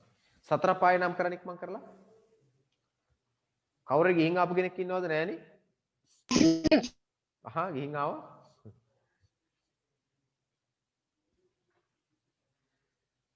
කොහෙද සතර මොකක්ද සතර පාය කියලා කියන්නේ? නරක තිරිසන් ප්‍රේත නරක තිරිසන් ප්‍රේත අසුර. පුතා මේ කාම ලෝක කීයක් තියෙනවද? සතර පායයි කාම ලෝක හතරක්. කාම ලෝක ඔක්කොම කීයක් තියෙනවද? කාම භූමි නැත්තම් කාම ලෝක කාම භූමි කීයක් තියෙනවද? ධර්මයට අනුව. පුතා කාම ලෝක නැත්තම් කාම භූමි ඔක්කොම තියෙන 11. 11. අපි මේ ඉන්නේ කාමාවචර මේ ලෝකෙ නැත්තම් කාම භූමියක ඉන්නේ. මේවට අපි කියන්නේ භූමි කියලා. කාම භූමි. ඊට අමතරව දිව්‍ය ලෝක 6කුත් තියෙනවනේ. ඒ දිව්‍ය ලෝක 6ත් කාම භූමි 6ක්. ඔන්න ඔය දිව්‍ය ලෝක 6යි සතර පායයි මනුෂ්‍ය ලෝකය කියන්නේ මෙන්න මේ 11 තමයි කාම භූමි 11 විතර ගන්න. දැන් දිව්‍ය ලෝක 6ම කිසිේ විතත් මම කීපයක් මතක් කරන අර යමය, තාවතින්සේ, පාරිසජ්‍ය නේ එහෙම අහලා තියෙන සමහරට ඔයගොල්ලෝ අහලා තියෙයි මේ ධම්මචක්කපවත්තන සූත්‍රය එහෙම තියෙනවා. ඔය දිව්‍ය ලෝක 6 පිළිබඳව. යමය, තාවතින්සේ, පාරිසජ්‍ය ඔය වගේ 6ක් තියෙන දිව්‍ය ලෝක 6ක්. නරක තිරිසන් ප්‍රේත අසුරගේ 4 පාය. මේ ඔක්කොම 11ක් තියෙනවා. මේ 11න් උතුම්ම කොහෙද? උතුම්ම කොහෙද? දිව්‍ය ලෝක 6ද? දිව්‍ය ලෝක 6ද මනුෂ්‍ය ලෝකෙද සතර පායද? හොඳම කොහෙද? හොඳම කොහෙද කියලා කියන දරුවෝ? මනුෂ්‍ය ලෝකය. හොඳම මනුෂ්‍ය ලෝකය. මොකද මනුෂ්‍ය ලෝකේ ඉපදිච්ච කෙනෙකුට විතරයි මොකක් වෙන්න පුළුවන්ද? බුදු වෙන්න. බුදු වෙන නෙවෙයි. බුදු වෙනත් හරි. නිර්වාණයට යන්න පුළුවන් මනුෂ්‍ය ලෝකෙ ඉපදිච්ච කෙනෙකුට විතරයි. ඒක නිසා මනුෂ්‍ය අත්භවයක් ලබා ගැනීම ඉතාම අමාරු කාර්යභාරයක්. මිනිසත් භාවයක් ලබා ගැනීම. මනුෂ්‍ය ලෝකෙ ඉපදිච්ච කෙනෙකුට විතරයි බුදු වෙන්න, පස්සේ බුදු වෙන්න, රහත් වෙන්න පුළුවන්. නිර්වාණයට යන්න පුළුවන්. එතකොට දිව්‍ය ලෝක 6 ඉපදුනත් වැඩක් නැහැ. මොකද මනුෂ්‍ය ලෝකෙ ඉපදෙන්නේ නැතුව. දිව්‍ය ලෝක වල ඉන්න අය කොහොමද ජීවත් වෙන්නේ? මනුෂ්‍ය ලෝකෙ ඉන්න අය දෙන පින් වලින්. ඒක මතක තබා ගන්න. සතර අපාය ගැන නම් කතා කරලා වැඩක්ම නැහැ නේද? ඒක නරකම තැනක් නේද? හොඳම නැත්තනක් නේ. නේද? අපි ඉන්නේ මැද. අපි ඉන්නේ මධ්‍යම ප්‍රතිපදාවේ නැත්තම් මනුෂ්‍ය ලෝකේ. ඒක තමයි වටින්නේම කියන එක තමයි මේ කියන්නේ. සතර පහ නම් කාටවත් මතක ඇති. හතර පාවල නොඉපද නිවන් දකින්න අම්මා. ඊට පස්සේ තව පුළුවන්. තායක ගන්න පුළුවන්. තායකක් තියෙනව නේද? සතර පාවල මෙතින මේ පද දෙකම පුළුවන්. සතර අපාවල නොඉපද නිවන් දකින්න අම්මා කියන එකත් ප්‍රාර්ථනාවක්.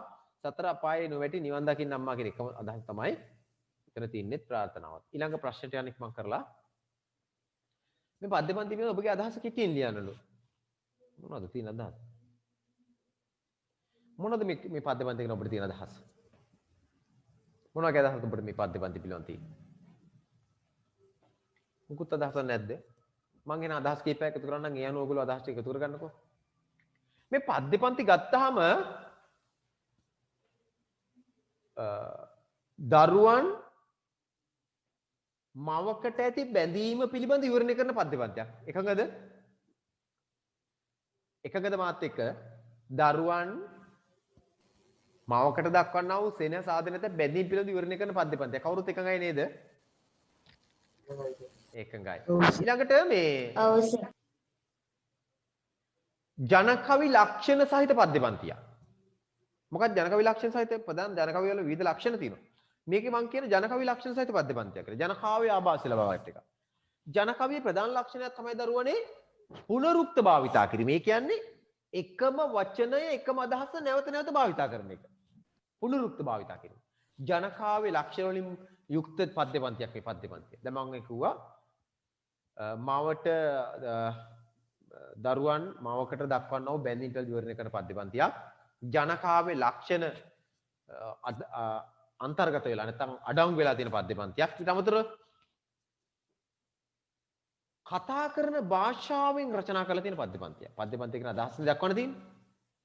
කතා කරන භාෂාවෙන් ඒ කියන්නේ අපි කියන එකට මේ කටබසේ වචන භාවිතා කරලා රචනා කරලා තියෙන පද්‍යපන්තියක්. ඒ වගේම සරල භාෂාවන් භාවිතා කරලා නිර්මාණය කරලා තියෙන පද්‍යපන්තිය. සරල භාෂාවක් ඒ වගේම කටවහරින භාෂාවක් භාවිතා කරලා හදලා තියෙන පද්‍යපන්තියක්. ඊළඟට මව ඊළඟට දරුවන් දෙදෙනෙකුට අපි දරුවෙකුගේ මනසෙහි දරුවන්ගේ මනසෙහි මවගේ කැපකිරීම නැත්නම් මවගේ වේදනාකාරී ස්වභාවය පිළිබඳව ශෝකයක් ප්‍රකාශ කරන පද්‍යපන්ති. මව පිළිබඳව ඊටාම හොඳින් හිතලා බලලා කල්පනා කරන දරුවන් පිළිබඳ විවරණයක් කරන පද්‍යපන්තිය. මව පිළිබඳ. මවගේ මව විඳින දුක් ගැහැට, මවගේ කැපකිරීම නේද? මවගේ කාර්යභාරය පිළිබඳ හොඳ අවබෝධයක් තියෙන දරුවන් විසින් කරු ලබන විවරණයක් තමයි මේ පද්‍යපන්ති තියෙන්නේ. ඊට අමතරව තව ගත්තොත් එහෙම මව යහපත් මගෙහිම යන්න නැත්නම් මවට යහපතක් වේවා කියලා හැම විටම ප්‍රාර්ථනා කරන ස්වභාවයක් ඉයුත් පද්‍යපන්තියක්. මවට යහපතක් වේවා කියන ප්‍රාර්ථනාව පද්‍යපන්තිය. මම හිතන කොට අපි සදහසක් එකතු කරන්න තව දේවල් එකතු කරන්න පුළුවන් මේකට. හරිද? මම කීපයක් කිව්වේ. හදහස ලියන්න කියලා තියෙන්නේ පද්‍යපන්තියේ ඇතුළත් ගැමි වහරින් උපුටාගත් යෙදුම් 5ක් ලියන්න. ගැමි වහර යෙදුම් 5ක්. ගැමි වහර යෙදුම් 5ක් මේ බලන්න. වස්තුව නැති නිම්මා ඔයගොල්ලෝ නම් කයි වලින් පොඩ්ඩක් බලා ගන්න පද්‍යපන්ති අරගෙන කයි වලින් බලා ගන්න වස්තුව නැති නිම්මා ඊළඟට ආවෙම්මා ඊළඟට අර ආදාසිත හිමි අපි සමගිව හිඳ නිතිනේ කියන කොටස ඒකේ තියෙන්නේ ගැමි කටව හරින වදන් ඊළඟට බාදානෝ ඔබ මුදුවන් අප දන් දුන් පිනිනි කටව හරින භාෂාවක් තියෙන්නේ පෙම්මා සුරතල් කියමින් දෙතනේ කිරි බොම්මා කටව හරින භාෂාවක් තියෙන්නේ අම්මා අප නොදක ඉතින් කෙලෙසක බෑවෙම්මා කටව හරින භාෂාවක් තියෙන්නේ කටදහසක් ඇතුව කිවත් නුඹේ ගුණ නැත නිම්මා කටව හරින භාෂාවක් තියෙන්නේ වටදහසක් ගව් හිමේ ගියදු අපේ අම්මා කටව හරින භාෂාවක් තියෙනවා මම මේකෙන් කියවගෙන යනවා හරිද ඊළඟට ගත්තොත් එහෙම දුක් විඳ දසමසුසුලා වෙදුදයි අපේ අම්මා කටව හරින භාෂාවක් සඳුන් තෙලෙන් නිති සරසා ඇති කළ දැයි අම්මා කටව හරින භාෂාවක් ගසක දොඩම් මදේ කියා මදේ කටව හරින වචනනේ ඇතිදි කළ දැයි කියා මදේ කියා කෑ දැයි අපේ අම්මා නේ අහසේ තරුත් මදේ කියා විලිලු දැයි අම්මා නේද මුහුදු දියත් මදේ කියා රස කිරි දුන්න අම්මා මේ වගේ තව ගොඩාක් තියෙනවා අපි සමස්තයකට ගත්තාම පද්‍යපන්තියේ වැඩිමනක් යෙදුම් තියෙන්නේ කටවහරේ එන යෙදුම් කටවහරේ එන යෙදුම් තමයි වැඩිමනක් යෙදුම් විදිහට මේකේ තියෙන්නේ ඒක පොඩ්ඩක් ඔයගොල්ලෝ මතක තබා ගන්න ඕන කටවහරේ යෙදුම් මේකේ අන්තර්ගත වෙලා අඩංගු වෙලා තිබෙන බව ඒකේ මම අදහස් කර දරුණු ඔයගොල්ලන්ට පුළුවන් එතකොට මේ මම කිව්ව කාරණාත් එක්ක අපිට පොඩි අදහසක් එකතු කරගන්න මේකේ කටවහරේන යෙදුම් මොනවද ඊට අදාළව අපි කොහොමද පිළිතුරු ගොඩනගා ගන්නෙ කියලා. හරිද? හරි. ඊළඟට ගත්තොත් ඒ ප්‍රශ්න ටිකට ඔයගොල්ලෝ උත්තර ලියන්න. උත්තර ලියන්න හැටි කලින් කතා කරලා ඇති. ප්‍රශ්නය පිළිතුරු බවට ප්‍රශ්නයත් පිළිතුරක් බවට පත් කරලා පිළිතුරු ලියන්නට ඕන ඒක අනිවාර්යෙන් කෙරෙන්න ඕන දෙයක්. වෙනස් කරන්න බෑ. ඒ විදිහට අනිවාර්යෙන් කරන්න ඕන. ඔයගොල්ලෝ නිබන්ධනයේම මෙන්න මේ ටිකට උත්තර අපි හොයා ගන්න ඕන ඔයගොල්ලෝ පේන කොට ඉන්න. මෙන්න මේ ටිකට උත්තර. මේ බලන්න. පාසදාන කාව්‍යමය යෙදුම් කවි පෙළෙන උදාහරණ ඉදිරිපත් කරන්න. කාව්‍යමය යෙදුම් වලට. පාසදාන කාව්‍යමය යෙදුම් කවි පෙළෙන උදාහරණ ඉදිරිපත් කරන්නලු. අලංකාර උපමා රූපක අලංකාරන උපමා රූපක රූපක නම් නෑ ඕකේ නේද? උපමා තියෙනවා. උපමා තියෙනවා. මොනවද උපමා?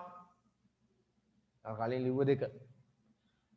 උපමා කියලා කියන්නේ කලින් ලිව්ව දෙක. හරිද? ඒන් දෙකක් ඔතෙන්ට ලිව්වනම් හරි.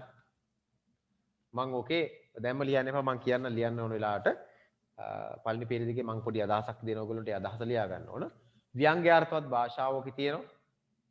එලි සමයේ නැත්නම් එලි වැට ඊළඟට ගත්ත අනුප්‍රාසය විරිත එලි සමයේ එලි වැට පුළුවන් නේ ඔයගොල්ලන්ට ලියන්න මොකක්ද එලි සමය කියලා කියන්නේ එලි වැට නැත්නම් එලිය කියලා කියන්නේ මොකටද එලි සමයේ එලි වැට එලිය කියලා කියන්නේ මොකටද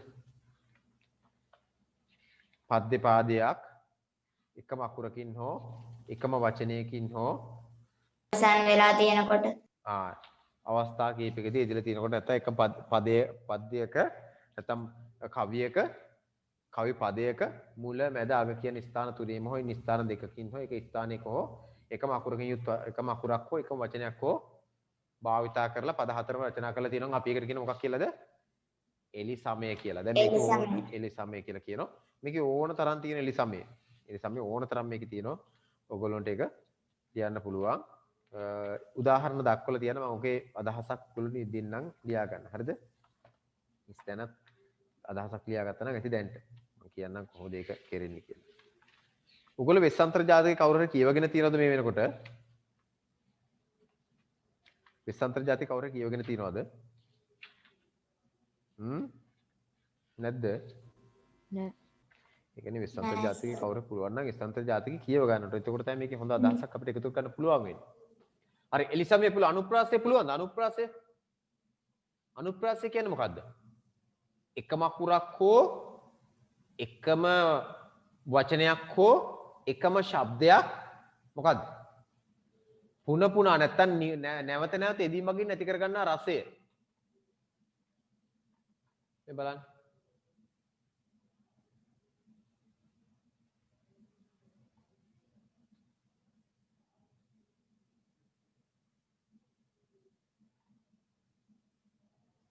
මෙතන තියෙන එක ශබ්දයේ යම්කිසි අර්ථ මේ සමානාර්ථයක් එනවා. ලපසේ සඳ විලසේ. මේ අනුප්‍රාසය. ලපසේ සඳ විලසේ. ශබ්දේ එක ළඟින් යන අදහසක් එන්නේ. එක ළඟින් යන අදහසක් එන්නේ. වඩා වඩා රස කිරිදී. අනුප්‍රාසය. අනුප්‍රාස රසයක් තියෙන. හරිද? එකම අකුරක් හෝ එකම වචනයක් එකම ශබ්දයක් එක ළඟ නැත්නම් එක කීපවතාවක් යොදා ගැනීමෙන් නැති කරගන්න රසය තමයි ওই අනුප්‍රාස රසය කියලා කියන්නේ. අනුප්‍රාස රසය කියලා කියන්නේ. ඊළඟට ගත්තොත් එහෙනම් විරිත. විරිත ගැන දැන් විරිතක් කියලා කියන්නේ මොකක්ද කියලා දැන් විවරණය කරගන්න වෙලාව මදි. මම මේකේ උත්තර ටික දෙනකොට මම කියන්නම් ඔයගොල්ලෝ කොහොමද විරිත ගැන කතා කරන්න කියලා. විරිතක් කියලා කියන්නේ තාලයට. තාලය කියන එක මේ ආවට ගියට කරන්න පුළුවන් එකක් නෙවෙයි. විරිතක තාලය කියලා කිව්ව විරිතක් නැත්නම් තාලය කියලා කියන්නේ නිර්මාණික තාම වටින එකක්. ආවට ගියට කරන්න පුළුවන් වෙන එකක් නෙවෙයි. මෙන්න මේ අභ්‍යාසය දැන් ඉක්මන් කළා මට පොඩ්ඩක් කරලා පෙන්නන්නකෝ. මෙන්න මේ දෙක. මෙන්න මේක. පළවෙනි එක විතරක් දැන් කරන්නකෝ ඉක්මන් කරලා බලන්න. කරන්න කියන්නේ ඕන ඕගොල්ලෝන්ට ඕන නම් මෙතනින් අංක ටික දාගෙන ගියක් කමන්නේ නැත්නම් ලිව්වක් කමන්නේ නැහැ. කරන්නකෝ බලන්න උත්තර ටික පොඩ්ඩක් සාකච්ඡා කරමු විනාඩි දෙකක් දෙන්න. ඉක්මන් කරලා කරමු. ඊට පස්සේ සාකච්ඡා කරන්න. සමානාර්ථ පද විරුද්ධාර්ථ පද.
හරි නේද?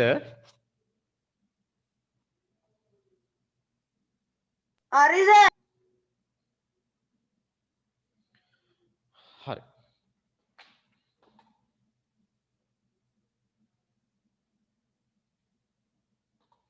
මේ උත්තර ටික ගාලා කියමු බලන්න.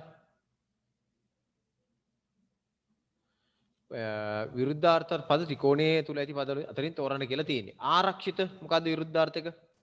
දන්නව නේද? අනාරක්ෂිත. අනාරක්ෂිත. හරිද? හරි. චාරිත්‍ර චාරිත්‍ර. ආර්ය අනාර්ය. අනාර්ය. ඔයගොල්ලෝ කියන්න. එතකොට මේක ටිකක් ආයි පාඩම් කරන්න දෙයක් නැහැ. සාමාන්‍යයෙන් නිකන් කට්ට හුරු වෙනවා. අවරගිර. උදාගිර. මොකද්ද අවරගිර කියලා පුතේ? අවරගිර කියන්නේ කොහෙද? බස්නාහිරට. බස්නාහිරට. සැලිනි සන්දේශ දිනෝ පතසන් අවරගිර නැටියෙන් වැටෙන කල විලිකුත් සුරත් පළ වැනිවේ රිවි මඩල කියලා කියන්නේ. උදාහරණයක් විතර සැලිනි සන්දේශ කතුවරයා කවියක් රචනා කරනවා මේ හවසට අර ඉර පෑවුවෙන් පස්සේ අර තද රතු පාට බෝලයක් බවට ගිනි බෝලයක් වගේ වෙනෝනේ අවසාන මොහොතේ හිරු බැස යාම. මේ ප්‍රදේශයට පේන්නේ නැහැ සමරෙන් මුහුදු කරේට ගියන් පස්සේ පේන්නේ. ඒක නිකන් දකිනවා මේ අහස කියන අත්තේ එක කොනක වැටෙන්න ඔන්න වෙන්න ළඟටම හොඳටම ඉදිරිය තියෙන වැටෙන්න ඔන්න විදිහට තද රතු පාට අඹ ගෙඩියක් වගේ. පතසන්නවර ගිරණට එන වැටෙන කල විලිකුත් සුරත් පළවැනි වේ ත්‍රිවි මඩල කියලා. තාම අපූර්ව විදිහට. හරිද? නින්දාවලට විරුද්ධ වචනේ මොකක්ද පුතේ? ප්‍රශංසා. සාරවලට අසාර. අසාර. එළව මෙලව. මෙලව. නිත්‍ය අනිත්‍ය. පියුම් දල. ඔක පියුම් සියුම් කියන එකට මොකද්ද? සියුම් කියන එකට දල කියලා කියන්නේ ටිකක් රළු දැඩි නැත්නම් රළුයි කියන එක. සියුම් කියලා කියන්නේ මට සිලුටුයි කියන එක. සුහද දුහද. ඒක ලේසි. මේකත් කරාද? මේකත් කරන්න ඉක්මන් කරලා කරන්න එකත්.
මගේ කපත්තු දෙක ඇතුළට ගන්න.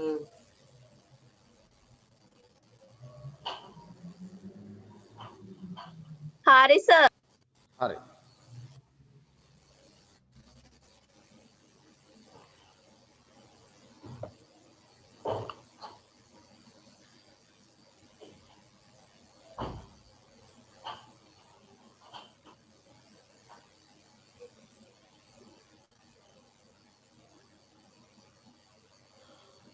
වෙලාව ඇති නේද? විනාඩි 2යි දෙනවා කිව්වේ. තාම ලීසි මේක. බලන්න. මෙතන තියෙන්නේ පහසුතම පද සමානාර්ථවත් පද ත්‍රිකෝණය තුල ඇති පද අතරින් තෝරන්නලු. නුවණ ඥානය. ඔයගොල්ලෝ කියවන්න පුතේ. එතකොට මේක හොඳට මතක හිටිනවා. ඊළඟට ප්‍රවීණ දක්ෂ ප්‍රවීණ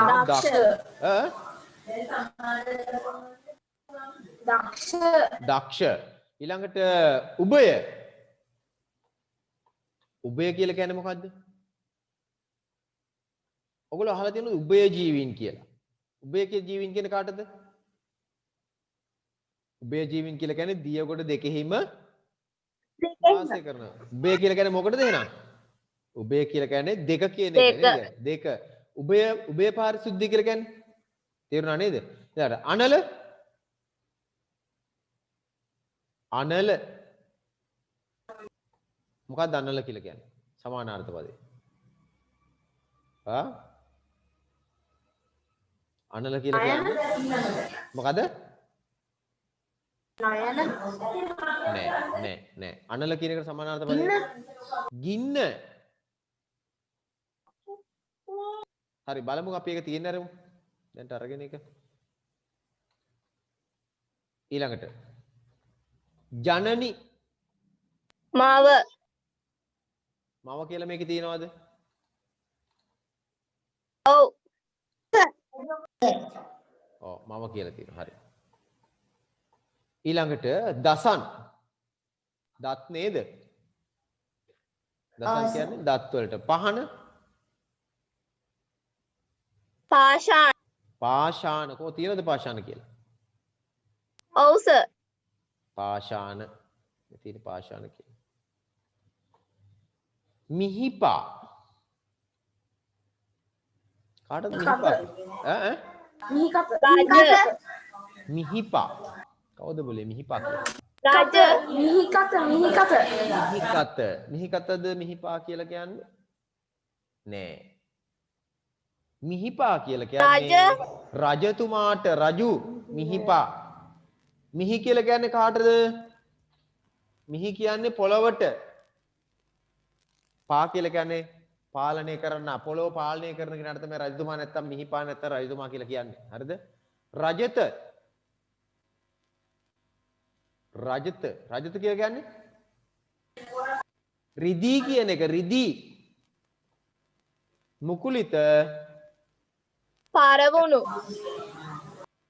මුකුලිත පරවුණු කියලා තියෙන නේද? පරවුණු. වැඩි වචනක් තියෙනවා. හරිද?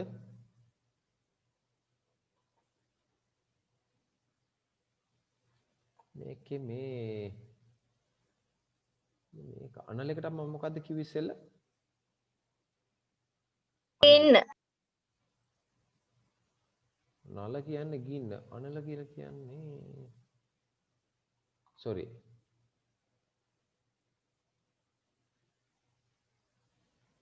ඒක මම පොඩ්ඩක් ඔයගොල්ලෝට කියන්නම් හරියට. මට එක්ක ගින්නට කියන්නේ නේද නවාතියද?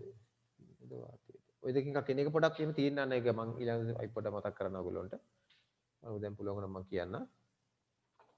ඒතර මේ වචන ටික ඔයගොල්ලන්ට පාඩම් කරගන්න තියෙන්නේ. මම එදා කිව්ව නේද පාඩම් කරගන්න කියලා. දැන් ලියන්න බෑ ඔයගොල්ලන්ට. එහෙම නෙමෙයි මම කියන්නේ. පාඩම් කරගන්න කිව්වද? පාඩම් කරගන්න කිව්ව නේද? හෙලෝ.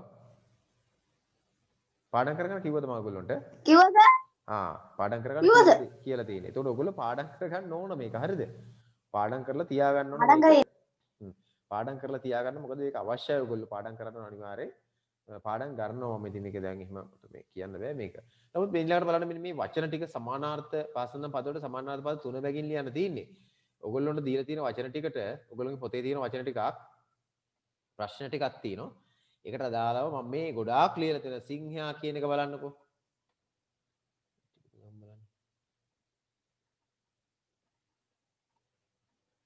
මෙන්න මේ වචන ටිකට මෙන්න මේ ටික තියෙනෝනේ. මේ තියෙන්නේ. මේ තියෙන වචන ටික පාසල් සඳහන් පදවල සමානත්ව පද තුන බැගින් ලිසෝයා ලියන්න තියෙන්නේ. මම මෙතන ඔයගොල්ලොන්ට ගොඩාක් එකතු කරලා තියෙනවා. සිංහයා කියන කතන සිංහයා කියන වචන පද තුනයි ලියන්න තියෙන්නේ. බලන්න නමුත් ඔයගොල්ලන්ට කොච්චර ගොඩාක් තියෙනවා මේ. සිංහයාට මිහිඳු කියනවා, කේසර කියනවා, ඇත්රුප කියනවා, වනරාජ ඔයගොල්ලෝ කියවන්න. මිහිඳු, කේසර, ඇත්රුප, වනරාජ, බාසුරු, මුවරද, මුර්ගරාජ, මුර්ගේන්ද්‍ර, හරින්ද්‍ර නේද? සිහ, මේ ඔක්කොම කියන්නේ සිංහයාට. නමුත් ඕගොල්ලෝ මෙතනින් සාමාන්‍යයෙන් භාවිතා වෙනවා කියලා හිතන වචන තුනක් තමයි අතෙන්ට ලියන්න ඕන පාඩම් කරලා. පාඩම් කරලා ලියන්නේ. බලන්න කාන්තාව කියලා වචනයක් ඔයගොල්ලන්ට තියෙනවා. බලන්න කාන්තාවට කියන වචන ගොඩාක් තියෙන දරුවනේ. ඒ අවස්ථාවට ගැලපෙන්නේ නැහැ මේව භාවිතා කරන බලන්න. කාන්තාවට කියන දිගැස කියලා. අඹ කියනවා, කත කියනවා, ලිය කියනවා, ලඳ කියනවා, මහිලාව කියනවා, වමිය කියනවා, බවලතා කියනවා, වනිතා කියනවා, මෙනවි කියනවා, කන්‍යාව කියනවා, විලාසිනී කියනවා, ස්ත්‍රිය කියනවා, ඉතිරිය කියනවා, ගැහණිය කියනවා. ඊට වාම ලෝචනා කියන කාන්තාවට වාම ලෝචන මිගැසි කියනවා, මුර්ගාක්ෂි කියනවා, මුර්ගාක්ෂි, දීර්ඝාක්ෂි කියනවා, ලලන කියනවා, ලලනාව, මන්දභාසිනී කියනවා, චාරුලතා කියනවා, චාරු දේහිනී, අංගන, වරංගන, අංගනාව, වරාංගනාව, ඉත්ති, පමදා, මාගම, මාගම කියලා කියන මේක සාමාන්‍ය සාහිත්‍යයේ නිතර භාවිත කරන වචනයක්. මාගම කියන වචනේ කාන්තාව වෙනුවට අබල, අබලා, චලලෝචිනී, මధుරභාෂිනී අර ගීතෙක එහෙම තියෙන්නේ. අමරදේව ගායනා කරන චාරු දේහිනී, මధుරභාෂිනී නේ. සරස්වති දේවී කියන ගීතේ තියෙන මధుරභාෂිනී. සඳ, සුවිලෝචනා, තුනුවග, ආයතලෝචනා, රුචිරාණි ගීතිකුත් තියෙන ඕගොල්ලෝ අහලා තියෙන්නේ. රුචිරාණිනේ අහන්න නේද? සුචිස්මිතා, නාරි, කල්බඳ, වඩු, වඳු මේ ඔක්කොම කාන්තාව වෙනුවෙන් භාවිතා කරන වචන. ඊළඟට ඕගොල්ලෝ දීලා තියෙන ඊළඟ වචන තමයි ගෙය කියන එක. ඕගොල්ලෝ කර පොතේ අභ්‍යාසය. ගෙට කියනවා, නිවස කියනවා, ආලය කියනවා, මැදුර කියනවා, ආගාර කියනවා, වසාර, විමානයේ අග, අනල කියන නේද? මේකේ අරාරණ නෙවෙයි හරිද? ඊළඟට මෙතන මව, අම්මා, මාතා, මාතෘ, ජනනි, දිනිති, මෑණි අම්මට කියන වචන ටිකක් තියෙනවා. හරිද? ඊළඟට රංචුවට පොකුර, රැළ, මුල, ඝන, පිරිස, සමූහය රංචුවට කියන වචන ටික. දක්ෂ, පුළුවන්, හැකි, ශක්්‍ය, කුසල, හපන්. ඔන්න නෙළුමට කියන වචන බලන්න.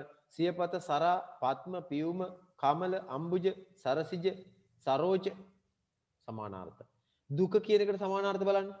කනගාටුවට, සංවේගයේ, ශෝකයේ, දුක්ඛ දුක කියන එකට සමානාර්ථ පද. කුරුළු කියන එකට බලන්න. දද, පක්ෂි, පියාසර, සකල, විහඟ සමානාර්ථ වචන. කුරුල්ලන්ට කියන වචන බලන්න. දද කියන කුරුල්ලට, පක්ෂිය කියන, පියාසර කියන, සකල කියන, විහඟ කියන. රජතුමාට කියන නම් ටික මේ බලන්න. රජ, භූපති, නරනිදු, නරදෙව්, භූපා, භූමිපාල, මිහිපල්, නිරිඳු, නරේන්ද්‍ර, මිහිඳු. දැන් මේ නරේන්ද්‍ර කියන වචනේ කලිනුත් තිබ්බා. සමානාර්ථ විදිහට දෙන්නත් භාවිතා කරනවා. මෙන්න මේ ටික පස්සේ අපි කරමු. දැන්ට ඔක තියෙනවා. හරිද? හරි. මේ ටික මම මේ කොටස මේ ටික එකතු කරලා තියෙන්නේ මම අර ඔයගොල්ලෝගේ පොතේ තියෙන අභ්‍යාසයේ පහතු වෙන්න. ගැටලුවක් තියෙනම් අහන්න. ගැටලු නැහැ නේද මොනවද? ගැටලු නැත්තම් අපි අදට පස්සේ හරි. ගැටලු නැත්තම් ඔව් කියන්න. අර අභ්‍යාස කරන්න ඕනේ නේද අභ්‍යාසය? අර අවසානයේකද මොන අභ්‍යාසයද ඔය අහන්නේ? ඔව් ඔව් සර්. දැන් මම අර ඔව් අර සමානාර්ථ පදවල නෑ ඒක කරන්න කෙරුවක් ඒක කරන්න කමන්නේ එක්කලාට. ඒක කරන්න. හැබැයි අහුවාම කියන්න පුළුවන් වෙනවා එච්චරයි. කරනවා වගේම. අහුවාම කියන්න පුළුවන් නේද? කරන්න පුළුවන් වෙනවා. හරිද? හරි. එහෙනම් මේ නිබන්ධන දෙකේ ඉතිරි වැට් ටික අපි ඊළඟ දවසේ સમાપ્ત කරනවා නිමාවටපත් කරනවා. දැනට එහෙනම් වෙලාව හරි අපිට පන්තියේ වැඩ කටයුතු අවසන් කරන්න. මොන හරි ගැටලුවක් තියෙනවද ඔය පුතේ අහන්න ඉක්මන් කරලා? මොනවා හරි ගැටලුවක් තියෙනම් අහන්න. එහෙම ගැටලුවක් නැතුව ඇති නේද? ඔයගොල්ලෝ ඊළඟ දවසේ ඊළඟ කවියත් පාඩම් කරගන්න. හරි. එහෙනම් අපි පන්තිය නතර කරමු අදට. හැම කෙනෙකුටම සුබ රාත්‍රියක්. ආයුබෝවන්. සුබ රාත්‍රියක් සර්. ආයුබෝවන් sir. thank you sir. good night. Good night.